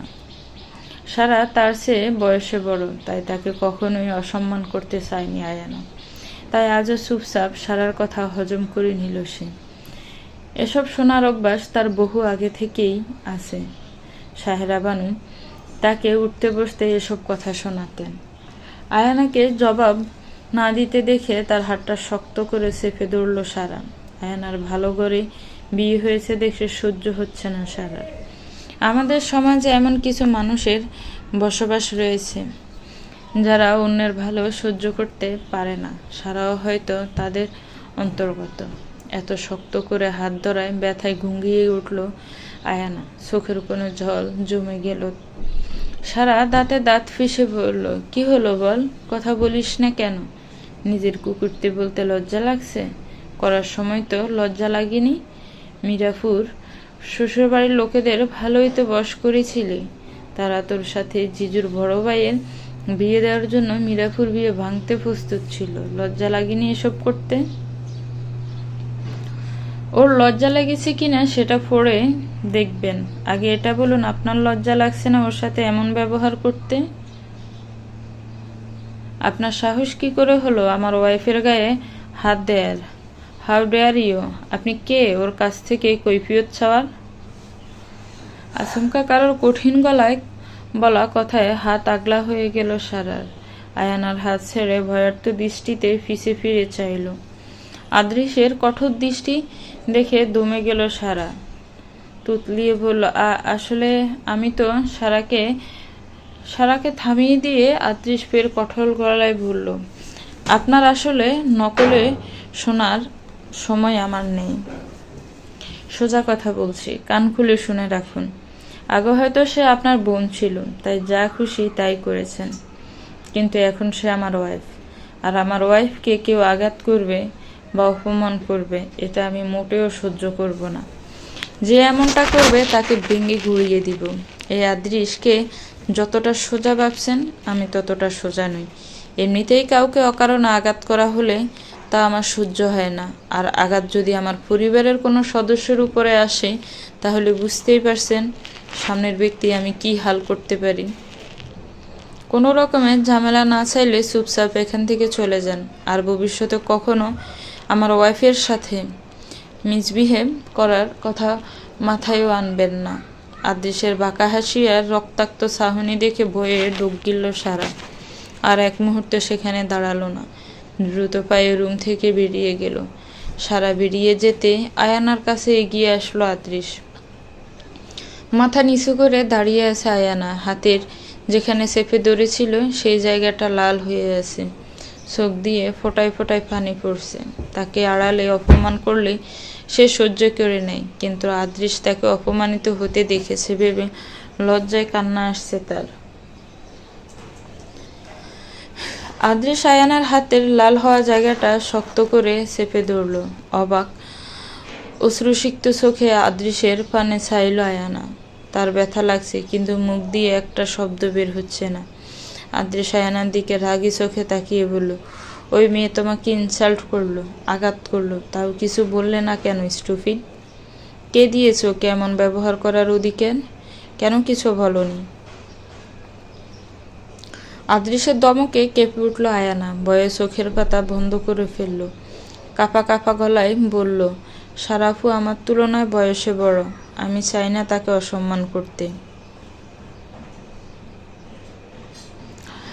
আদৃশ আয়ানার হাত ছেড়ে দিয়ে বলল, সম্মান তাকেই দিতে শেখো যে সম্মান পাওয়ার যোগ্যতা রাখে। ওই মেয়ে কখনোই তোমার শুভাকাঙ্ক্ষী হতে পারে না। মানুষকে যত বলার সুযোগ দিবে তারা তত বেশি বলবে, তাই প্রতিরোধ করতে শেখো। তোমাকে বাঁচানোর জন্য কেউ এগিয়ে আসবে না, কেউই না। নিজেকেই লড়ে যেতে হবে, যে কোনো পরিস্থিতি মোকাবিলা করে সেই পরিস্থিতি থেকে বেরিয়ে আসতে হবে। আর অন্যায়কারীকে কখনোই প্রশ্রয় দিবে না। তোমার জীবনে আগে কেমন পরিস্থিতি ছিল আমি জানি না, আর জানতেও চাচ্ছি না, তবে এখন তুমি আমাদের পরিবারের অংশ। কোনো অপরাধ ছাড়া কেউ যদি তোমাকে কিছু বলে তাহলে মোটেও সহ্য করবে না। নিজেকে শক্ত করে গড়ে তোলো, যেন কেউ তোমাকে কিছু বলার আগে 10 বার ভাবতে বাধ্য হয়। মনে রাখবে, আমার পুরো পরিবার তোমার সাথে আছে। আদৃশ রুম থেকে বেরিয়ে গেল, আর একটা ইম্পর্টেন্ট কল আসায় সে ড্রয়িং রুম থেকে উঠে ছাদে চলে আসে কল রিসিভ করতে। আর এখানে এসে এসব দেখে আর চুপ থাকতে পারেনি। আদৃশের বুঝে আসছে না আয়ানের পরিবার আয়ানার সাথে এমন ব্যবহার কেন করছেন। কই, মীরার সাথে তো তারা এমন করে না। তার মাথায় অনেক প্রশ্ন ঘুরছে, কিন্তু জবাব কে দিবে। আদৃশ রুম থেকে বেরিয়ে যেতে কৃতজ্ঞতার হাসি হাসল আয়ানা। মনে মনে ভাবলো, তবে কি তার জীবন পাল্টে যেতে চলেছে? সুখ পাখি কি তাহলে ধরা দিল বলে? আগের কখনো সারার উপর কথা বলার ক্ষমতা আয়ানা ছিল না। সারাকে কিছু বললে সে মাহমুদ সাহেবকে বলে দিত, আর মাহমুদ সাহেব কথায় কথায় বলতো তিনি আর আয়ানাকে রাখবেন না, রাস্তায় ছুঁড়ে ফেলবেন। তাই নিজের শেষ আশ্রয়টুকু দূরে রাখার জন্য তাকে চুপচাপ থাকতে হতো। সব অত্যাচার, সব অপমান সহ্য করে যেতে হতো। তার মাও তার পক্ষে কিছু বলতে পারত না, কারণ তাদের মেয়ে শেষ আশ্রয় তো এটাই ছিল। আয়ানা ঠিক করলো এবার থেকে আর কাউকে ছাড় দিবে না। অনেক সহ্য করেছে, এবার সময় এসেছে নিজেকে বদলাবার। মাহমুদ সাহেবের সাথে অনেক তর্কাতর্কির পর নিজের রুম ছাড়তে রাজি হলেন সাহেরা বানু। আয়ানাদের বাড়িতে ভালো রুম 4টা, আর আয়ানার রুম নিয়ে 5টা রুম আছে। 4টা রুমের একটাতে মাহমুদ সাহেব আর অনামিকা বেগম থাকেন, একটা রুম মীরার, আর বাকি 2টো রুম সারা সাহেরা বানু দখল করে রাখেন। সাহেরা বানুর স্বামী বিদেশে থাকে বলে সে সারা বছর মেয়ে নিয়ে ভাইয়ের বাড়িতেই পড়ে থাকে। সারা চাইলে সাহেরা বানুর সাথে এক রুমেই থাকতে পারে, কারণ রুমগুলো যথেষ্ট বড়, কিন্তু তারা মেয়ে ইচ্ছে করে 2 রুম দখল করে থাকে, যাতে আয়ানাকে বাধ্য হয়ে ছাদের খুপড়ি টাইপ ঘরে থাকতে হয়। মাহমুদ সাহেব ভেবেছিলেন সারা রুমটাতে আয়ানাকে থাকতে দিবেন, তাই সাহেরা বানু আর সারা পরিকল্পনা করে 2 রুম নিজেরা নিয়ে নেন। কিন্তু আজ আয়ানা জামাই সহ এই বাড়িতে এসেছে, তার উপর জামাই মীরার জামাইয়ের বড় ভাই, থাকে কিভাবে ওই খুপড়ি ঘরে থাকতে দিবেন ভেবে মাহমুদ সাহেব নিজের বোন সাহেরাকে বলে 1 রাতের জন্য রুমটা ছাড়তে, না হলে শ্বশুরবাড়িতে মীরার অপমান হতে পারে। সাহেরা বানুতে এমনিতে আয়ানাকে সহ্য হচ্ছে না। আয়ানা এত বড় ভাবি, এত ভালো ছেলের বউ হয়েছে দেখে তার মাথাটার আগে জ্বলে যাচ্ছে। আর তার উপর রুম ছাড়তে বলায় ভীষণ রেগে যান তিনি। মাহবুব সাহেব অনেকভাবে বোঝানোর পর শেষমেশ তিনি রাজি হন রুম ছাড়তে। কি হলো, দাঁড়িয়ে আছো কেন? দাঁড়িয়ে দাঁড়িয়ে আবার কোন ভাবনার তুলে ডুব দিলে? আদৃশের কথায় চমকে তাকালো আয়ানা। ক্লান্ত থাকায় ভীষণ ঘুম পাচ্ছে তার, কিন্তু মাথাতে এসে ভীষণ লজ্জার মধ্যে পড়েছে সে। আদৃশের সাথে এক বিডু ঘুমাতে হবে ভাবলেই তার গায়ে কাঁটা দিচ্ছে। আগের দিন তো ক্লান্ত থাকায় আগেই ঘুমিয়ে পড়েছিল, তাই কোনো রকম লজ্জার মধ্যে পড়েনি। তার উপর সকালে ঘটনা মনে পড়ে আরও বেশি লজ্জা লাগছে তার। আদৃশের এসবে কোনো ধ্যান নেই, সে মনোযোগ সহকারে কোনো কিছু একটা করছিল।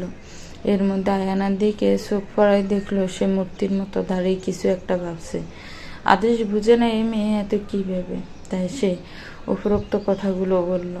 আদৃশের মাথায় নড়ে চড়ে দাঁড়ালো আয়ানা। বলল, ওই কি হয়েছে? আয়ানা কি বলবে ভেবে পাচ্ছে না, তাই চুপ হয়ে গেল। আদৃশ গেস করল আয়ানা কেন এমন করছে। সে শান্ত চোখে আয়ানার দিকে তাকিয়ে বলল, আমার সাথে বেড শেয়ার করতে অস্বস্তি হচ্ছে, তাই না? তাই তো? আয়ানা ছোড়া চোখে আদৃশের দিকে চাইল। আদৃশ ফের বলতে লাগলো, কিন্তু এছাড়া তো কোনো উপায় নেই। আমরা এখন স্বামী স্ত্রী, তাই বেড শেয়ার করাকে স্বাভাবিক একটা ব্যাপার হিসেবে নাও। আর বিশ্বাস রাখতে পারো, আমি তোমার কোনো রকম সুযোগ নিব না।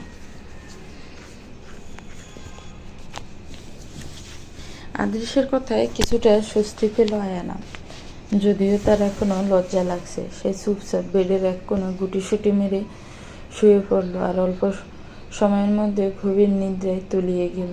আদৃশ ঘুমন্ত আয়ানার দিকে তাকিয়ে একটা দীর্ঘশ্বাস ছাড়ল, অতঃপর লাইট নিভিয়ে নিচে এক কোণে ঘুমিয়ে পড়ল। তার যে অস্বস্তি হচ্ছে না তা নয়, তারও ভীষণ অস্বস্তি হচ্ছে। আগের দিন তো মাঝে একটা বালিশ থাকায় কিছুটা শান্তি মিলেছিল, কিন্তু আজ তাও নেই।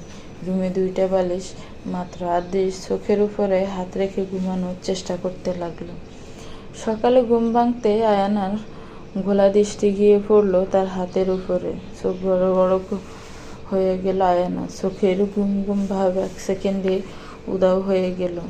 হাত আদৃশের বুকের উপর দেখে ডুব গিলল আয়ানা। আদৃশ টি শার্টের একটা অংশ শক্ত করে তার হাতের মুঠোয় বন্দে।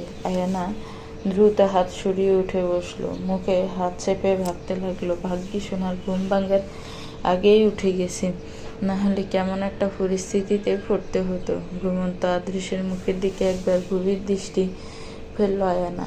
আগের দিনের মতোই মুখটাকে সিরিয়াস বানিয়ে রেখেছে। আয়ানার লজ্জা লাগলো আদৃশের টি শার্টের দিকে নজর যেতে, কারণ সে যে অংশ মুখ করে রেখেছিল সেই অংশের কাপড় কুঁচকে গেছে। এটা দেখে আর এক সেকেন্ড স্থির থাকতে পারল না আয়ানা। দ্রুত বিছানা থেকে নেমে এক দৌড় ওয়াশরুমে চলে গেল। আয়ানা চলে যেতে চোখ খুলল আদৃশ। তার ঘুম আরও অনেক আগে ভেঙেছে বলতে গেলে, তেমন ঘুমই হয়নি। নতুন জায়গায় সহজে মানিয়ে নিতে পারে না সে, সময় লাগে। সারা রাত এক প্রকার আয়ানার ঘুমই দেখেছে সে। মাঝখানে একবার চোখ লেগে এসেছিল, কিন্তু নিজের দেহে কারোর হাতের ছোঁয়া অনুভব হতেই ঘুম ভেঙে যায় আদৃশের। তার ঘুম যথেষ্ট হালকা। চোখ খুলতে দেখে আয়ানা কিছু একটা বিড়বিড় করছে আর হাত দিয়ে কিছু একটা খুঁজে চলেছে। তারপর তার বুকের উপর টি শার্টের অংশটা শক্ত করে চেপে ধরে পুনরায় গভীর ঘুমে তলিয়ে যায় আয়ানা। এমন শক্ত করে ধরেছে যেন কোনো কাঙ্ক্ষিত বস্তু পেয়ে গেছে সে, ছেড়ে দিলেই হারিয়ে যাবে। আয়ানার চেহারায় একটা আলাদাই প্রশান্তির ছাপ দেখেছে আদৃশ, তাই সেও হাতটা সরাতে পারেনি। আয়ানার ঘুম ভেঙে যেতে পারে তাই। আর এখনও আয়ানা জাগতে এসে চোখ বন্ধ করে নিয়েছিল, না হলে হয়তো ভীষণ লজ্জায় পড়তো মেয়েটা। আদৃশ নিজের চুলগুলোকে হালকা নেড়ে ছেড়ে ঠিক করতে করতে ভাবলো, মেয়েটা আমার কাছে আসলে নিজেকে বড্ড অচেনা লাগে। যে আমি কখনো কোনো মেয়ের গায়ে হাত দিলে তা সহ্য করতে পারি না, এমনকি নিজের ফ্রেন্ডকেও গায়ে হাত রাখতে দিতাম না। সেই আমি কিনা একটা মেয়েকে এত ঘন্টা আমার গায়ে হাত রেখে ঘুমাতে দিয়েছে। কিন্তু কেন? আজ পর্যন্ত যত মেয়েই আমার গায়ে হাত রেখেছে তখন মনে হয়েছে কেউ আমার শরীরে আগুন জ্বালিয়ে দিয়েছে, অথচ এই মেয়ে গায়ে হাত রাখাতে তেমন কোনো অনুভূতি হলো না, বরং মনটাতে আলাদাই প্রশান্তি চেয়ে গিয়েছিল। এগুলো কি হচ্ছে আমার সাথে? আয়ানা ফ্রেশ হয়ে বাইরে এসে দেখলো আদৃশ বেডে নেই। আয়ানার মনে এখনও ভয় কাজ করছে। এই ভেবে আদৃশ আবার বুঝা গেল না তো ঘুমের মধ্যে এমন একটা আকাম করেছে ভেবে নিজেকে নিজে কয়েকটা থাপ্পড় লাগাতে ইচ্ছে করছে আয়ানার। সে ব্যালকনিতেও উকি দিয়ে দেখলো আদৃশ সেখানেই আছে, কারোর সাথে ফোনে কথা বলছে। আয়ানা চুপিসারে রুম থেকে বেরিয়ে আসলো। আদৃশের দিকে তাকাতেও এখন তার লজ্জা লাগছে। আদৃশ রুমে এসে দরজা খোলা দেখে বুঝলো আয়ানা বাইরে চলে গেছে। সে নিজেও চলে গেল ফ্রেশ হতে, কিন্তু বাইরে এসে বিপাকে পড়ল আদৃশ। রুমে কোনো টাওয়েল পেল না। রাতে ঘুম না হওয়ায় মাথা ঝিমঝিম করছিল তাই একটু মাথাও ভিজিয়ে নিয়েছে, কিন্তু এখন দেখছে টাওয়ালই নেই। আদেশ ভাবলো আয়ানাকে ডাকবে বা কাউকে দেখলে বলবে ওকে রুমে পাঠিয়ে দিতে। দরজার কাছে আসতে আদেশের মাথায় আসলো সে তো তার বউয়ের নামই ঠিক মতো জানে না। 2-3 বার শুনেছে অন্যদের মুখে, কিন্তু অতটা খেয়াল করেনি। এখন উল্টোপাল্টা নাম ধরে ডাকলে তো ভীষণ লজ্জায় পড়তে হবে।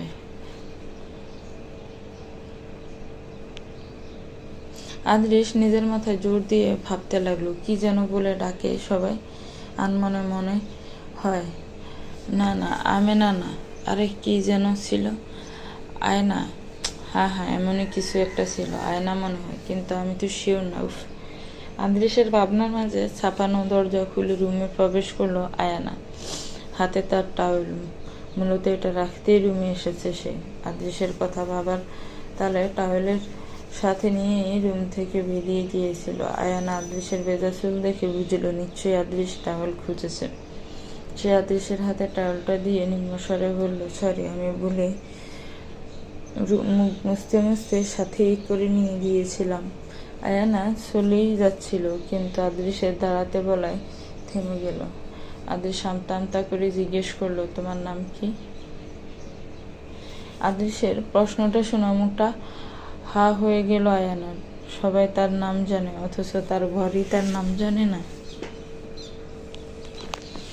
আয়ানার এক্সপ্রেশন দেখে আদৃশ একটু মাথা চুলকালো।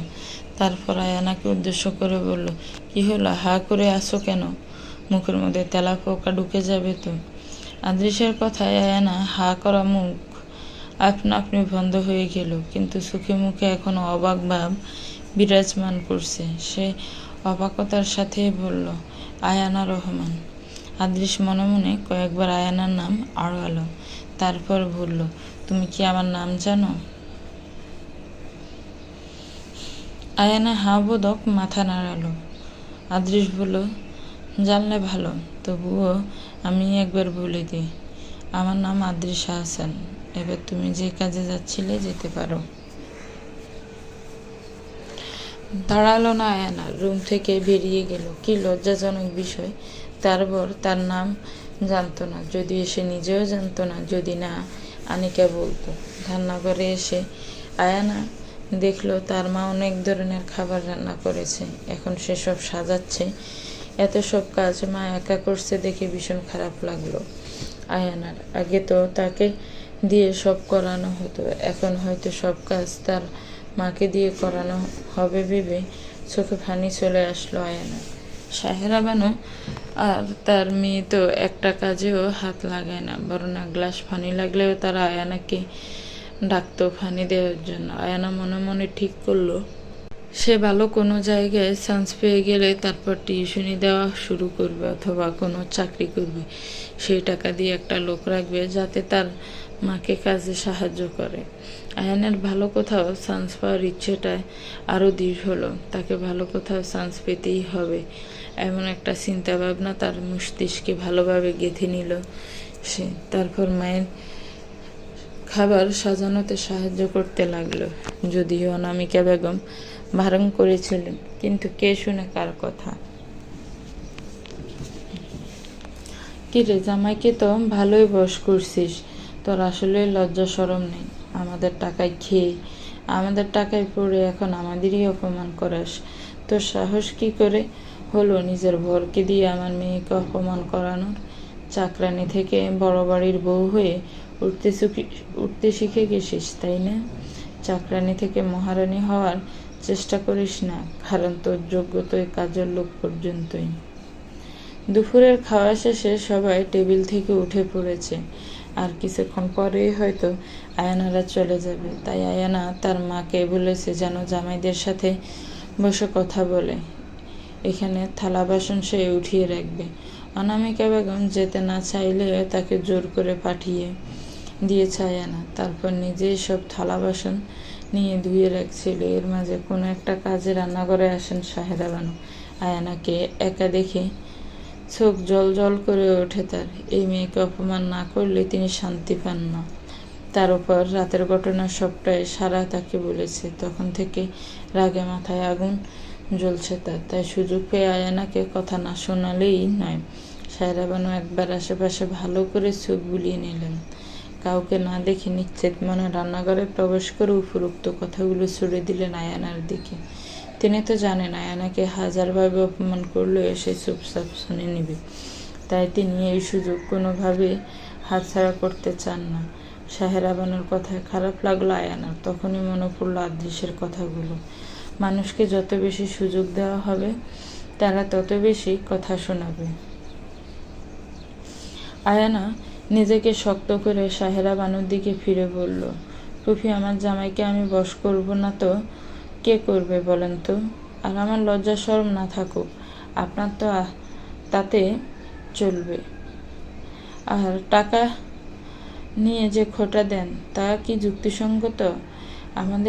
আপনাদের টাকায় খেয়েছি পড়েছি তা ঠিক, কিন্তু ফ্রিতে তো আপনারা খাওয়াননি পড়াননি। আমাকে খাওয়ানো পড়ানোর পরিবর্তে অমানুষের মতো খাটিয়েছে। মাস শেষে 20,000 টাকা ফেললেও কেউ আপনাদের এত কাজ করে দিত না। সাথে অপমান, উঠতে বসতে কথা শোনানো তো ফ্রি। আমার চুপ করে থাকাকে আমার দুর্বলতা ভেবে ভুল করবেন না। আমি আপনাদের অনেক সম্মান করি, আপনারা এর যোগ্য হন বা না হন। তাই এই সম্মানকে ধরে রাখার চেষ্টা করুন। আর অবশ্যই আমার যোগ্যতা নিয়ে চিন্তা করবেন না, সেটা সময় বলে দিবে কে কিসের যোগ্য। কথা শেষ করে রান্নাঘর থেকে বেরিয়ে গেল আয়ানা।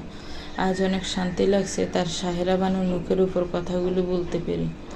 সায়রা বানুর মুখটাও দেখার মতো হয়েছিল। এসব ভাবতে ভাবতে নিজের রুমে চলে গেল আয়ানা।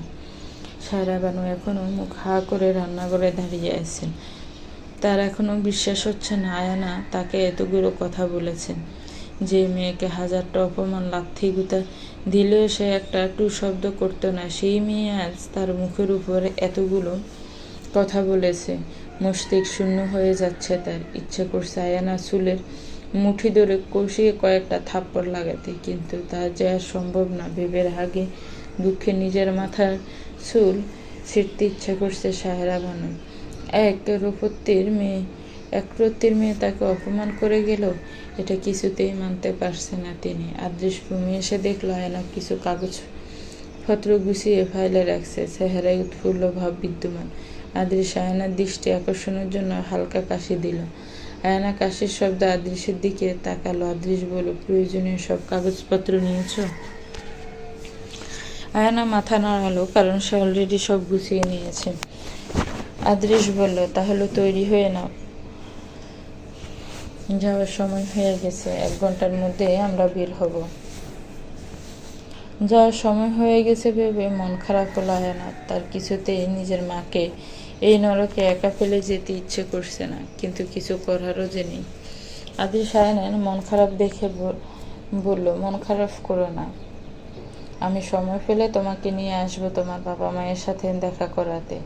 আর তুমিও চাইলে যে কোনো সময় বাড়িতে এসে তাদের সাথে দেখা করে যেতে পারো। আর এই বিষয়ে আমার পরিবারের কখনোই তোমাকে বাধা দেবে না, নিশ্চিন্তে থাকতে পারো। আদৃশের কথায় একরাশ ভালো লাগা ছেয়ে গেল আয়ানার মনে। এক চিলতে হাসি ফুটে উঠল ঠোঁটের কোণে। আয়ানার ঠোঁটে হাসি দেখে আদৃশের সামান্য হাসল। তারপর আয়ানাকে দ্রুত রেডি হতে বলে বাইরে চলে গেল। মাকে জড়িয়ে ধরে বাচ্চাদের মতো কান্না করছে আয়ানা। মনকে বিভিন্ন রকম বুঝ দেওয়ার পরও বিদায় বেলায় নিজেকে আটকাতে পারেনি সে। মাকে জড়িয়ে ধরে কান্নায় ভেঙে পড়েছে অনামিকা বেগম। আর মীরার চোখেও পানি টলমল করছে। অনামিকা বেগম আরেক হাত দিয়ে মীরাকেও কাছে টেনে নিলেন। 2 মেয়ের মাথায় হাত বুলিয়ে বললেন, তোরা এভাবে কান্না করছিস কেন? হ্যাঁ, আর কখনো আসবি না নাকি? আয়ানা মীরা দ্রুত মাথা নাড়িয়ে বলল, না না, আসবো তো। অনামিকা বেগম বললেন, তাহলে এভাবে কাঁদছিস কেন? দেখি চোখ মুখ দুইটা, ওখানে ভালোভাবে থাকবি, সবার কথা শুনে চলবে, সকলের সাথে ভালো ব্যবহার করবি, বুঝেছিস? আয়ানা আর মীরা মাথা ঝাঁকালো। অনামিকা বেগম এবার কিছুটা নিম্নস্বরে বলল, যখন ইচ্ছা হবে এখানে চলে আসবে, আর মাকে নিয়ে কোনো রকমের চিন্তা করবি না, কেমন?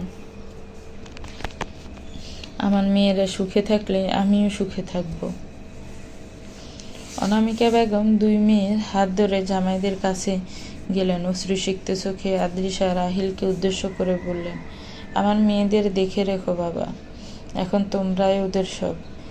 তিনি মীরার হাত আহিলের হাতের মাঝে দিয়ে বললেন, আমার মেয়েকে সুখে রেখো। ভরসা করে ওর হাত তোমার হাতে দিলাম, কখনোই হাত ছেড়ে যেও না বাবা। আহিল এক হাতে মীরার হাত শক্ত করে মুঠো করে ধরে অনামিকা বেগমকে বলল, চিন্তা করবেন না মা, এই হাত জীবন থাকতে কখনো ছাড়ব না, সবসময় আগলে রাখবো, বিশ্বাস করতে পারেন। অনামিকা বেগম আহিলের মাথায় হাত বুলিয়ে দিলেন, তারপর আয়ানার হাত ধরে আদ্রিসের সামনে গিয়ে বললেন, আমার এই মেয়েটাকে একটু সুখ দিও বাবা। মেয়েটা আমার এতটা বছর ধরে শুধু কষ্টই পেয়েছে, সুখের মুখ দেখেনি। তোমার কাছে একটাই অনুরোধ, আমার মেয়েটাকে কষ্ট দিও না, একটু সুখ ভালোবাসা দেওয়ার চেষ্টা করো। আমার কেন যেন মনে হয় তুমিই পারবে আমার মেয়েকে সুখে রাখতে, সারা জীবন আগলে রাখতে। কি রাখবে তো আগলে? ফাইয়াজ কি বলবে ভেবে ফেলো না। সে নিজেও এখন আয়ানার বিষয় নিয়ে শিওর না, তবে সে মন থেকে চায় আয়ানাকে মেনে নিতে। আদ্রিসা অনামিকা বেগমকে এক সাইড দিয়ে জড়িয়ে ধরে বলল, আপনি চিন্তা করবেন না, আমি আমার সর্বোচ্চ দিয়ে চেষ্টা করব আপনার মেয়েকে ভালো রাখতে, বাকিটা সৃষ্টিকর্তার উপর। অনামিকা বেগম আয়ানার হাত আদ্রিসের হাতে তুলে দিয়ে মেয়ের কপালে একটা চুমু খেলেন। এসব কিছু দেখে মনে মনে ফুঁসছেন সাহেরা বানু। তার কাছে এসব ন্যাকামো ছাড়া আর কিছুই না। তিনি মুখ ভাঁকা করে ভেতরে চলে গেলেন। এসব দেখে তার গা জ্বালা করছে। গাড়িতে বসে আছে আয়ানা, এখনো মাঝে মাঝে চোখ মুছে যাচ্ছে। কিছুক্ষণ পর পর টিস্যু দিয়ে নাক মুছছে। আদ্রিস গাড়ি ড্রাইভ করতে করতে মাঝে মাঝে আর চোখে তাকাচ্ছে আয়ানার দিকে। কেঁদে কেটে নাক মুখ লাল করে ফেলেছে। সেও বাধা দেয়নি, বরং এক বক্স টিস্যু এগিয়ে দিয়েছে। আদ্রিসের কাছে এই মুহূর্তে আয়ানাকে ভীষণ আদুরে বাচ্চা লাগছে, বিশেষ করে লাল হওয়া নাকটার কারণে একটু বেশিই কিউট লাগছে।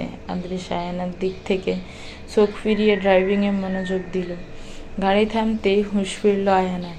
এতক্ষণ সে কান্নায় ব্যস্ত ছিল। গাড়ি থামাতে ভাবলো বাড়ি পৌঁছে গেছে হয়তো, কিন্তু জানালা বাইরে তাকিয়ে অচেনা একটা জায়গা দেখলো। আয়ানা আরেক দফা নাক মুখ মুছে কৌতূহলী চোখে আদ্রিসের পানে চাইল।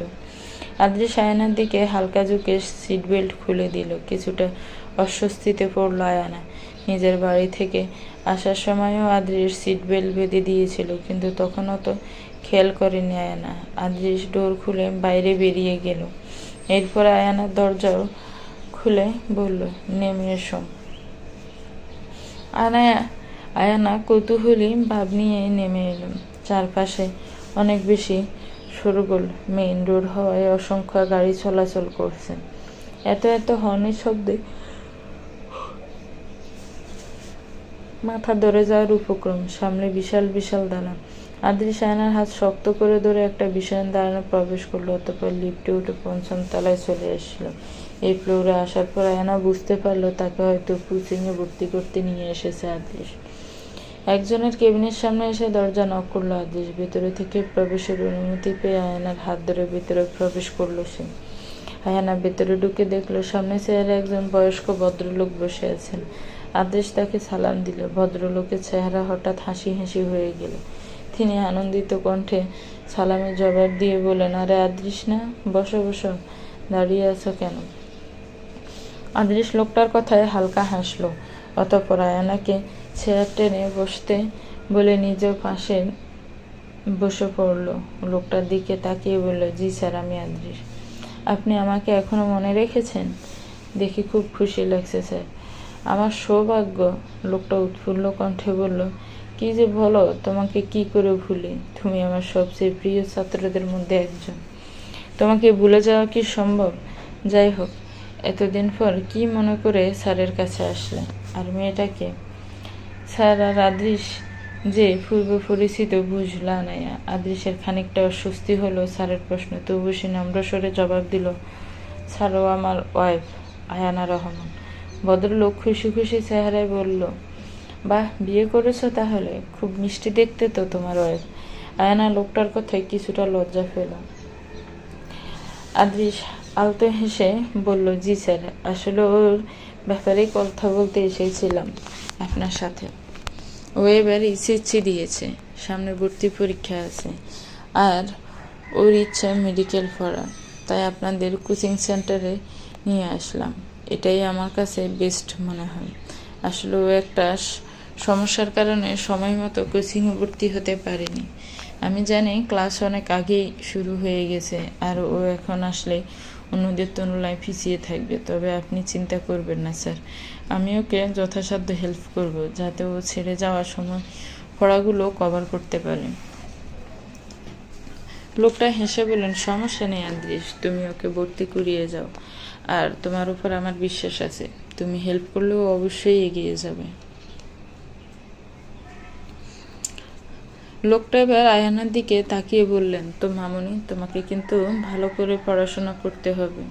তোমার হাজব্যান্ড কিন্তু ওর ব্যাচের বেস্ট স্টুডেন্ট ছিল, হাইয়েস্ট মার্ক পেয়ে মেডিকেলে চান্স হয়েছিল ওর। তোমাকেও কিন্তু ওর মতো ভালো ফলাফল করতে হবে।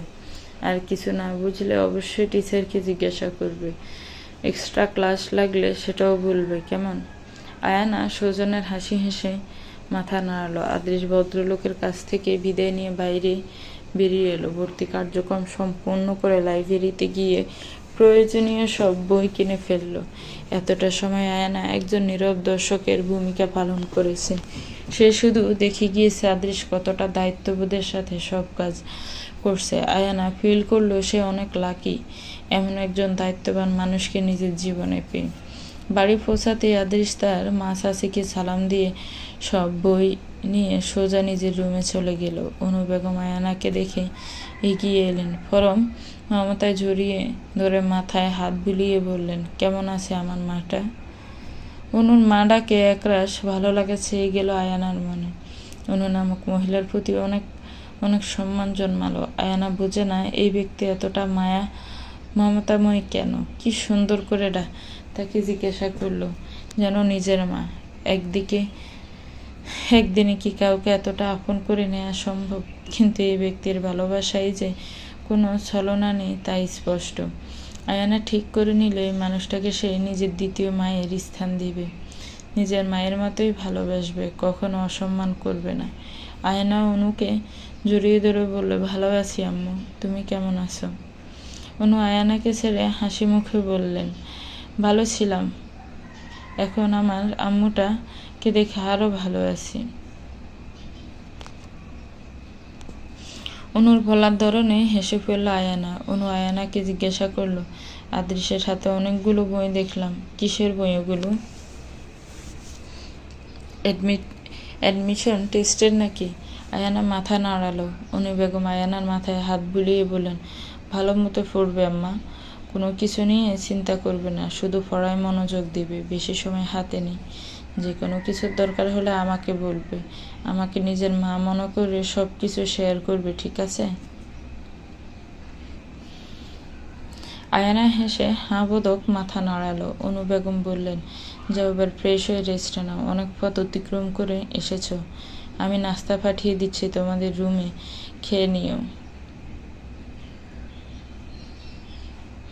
আয়ানা আচ্ছা বলে উপরে চলে আসলো। রুমে ঢুকে দেখলো আদৃশ ফ্রেশ না হয়ে আয়ানার বই খাতা টেবিলে গুছিয়ে রাখছে।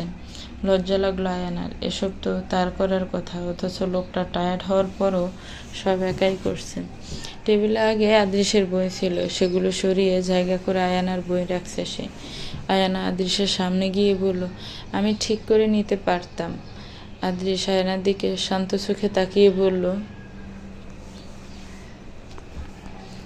আমার বই কোথায় রাখবে? তোমার বই কোথায় রাখবে এসব নিয়ে সমস্যায় পড়তে পারতে, তাই আমি ঠিক করে দিলাম। এরপর থেকে সব সাজিয়ে গুছিয়ে রাখবে, যেমনি সগোছালো রাখা আমার পছন্দ না। আয়ানা মাথা নাড়ল।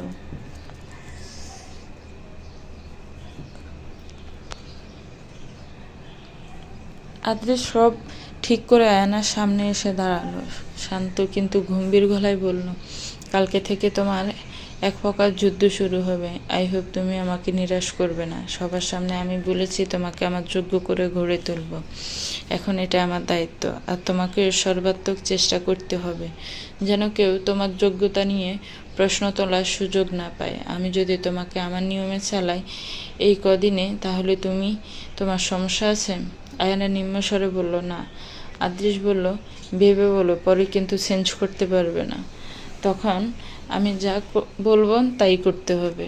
আয়ানা এবার একটু চিন্তায় পড়ে গেল। মনে মনে ভাবলো, উনি আমার জন্য যা করবে আমার ভালোর জন্যই করবে, এতটুকু বিশ্বাস আছে আমার ওনার উপর। আয়ানা এবার গলায় কিছুটা জোর দিয়ে বলল, আপনি আমাকে যেভাবে যা করতে বলবেন আমি সেভাবেই করব, আমার কোনো সমস্যা নেই।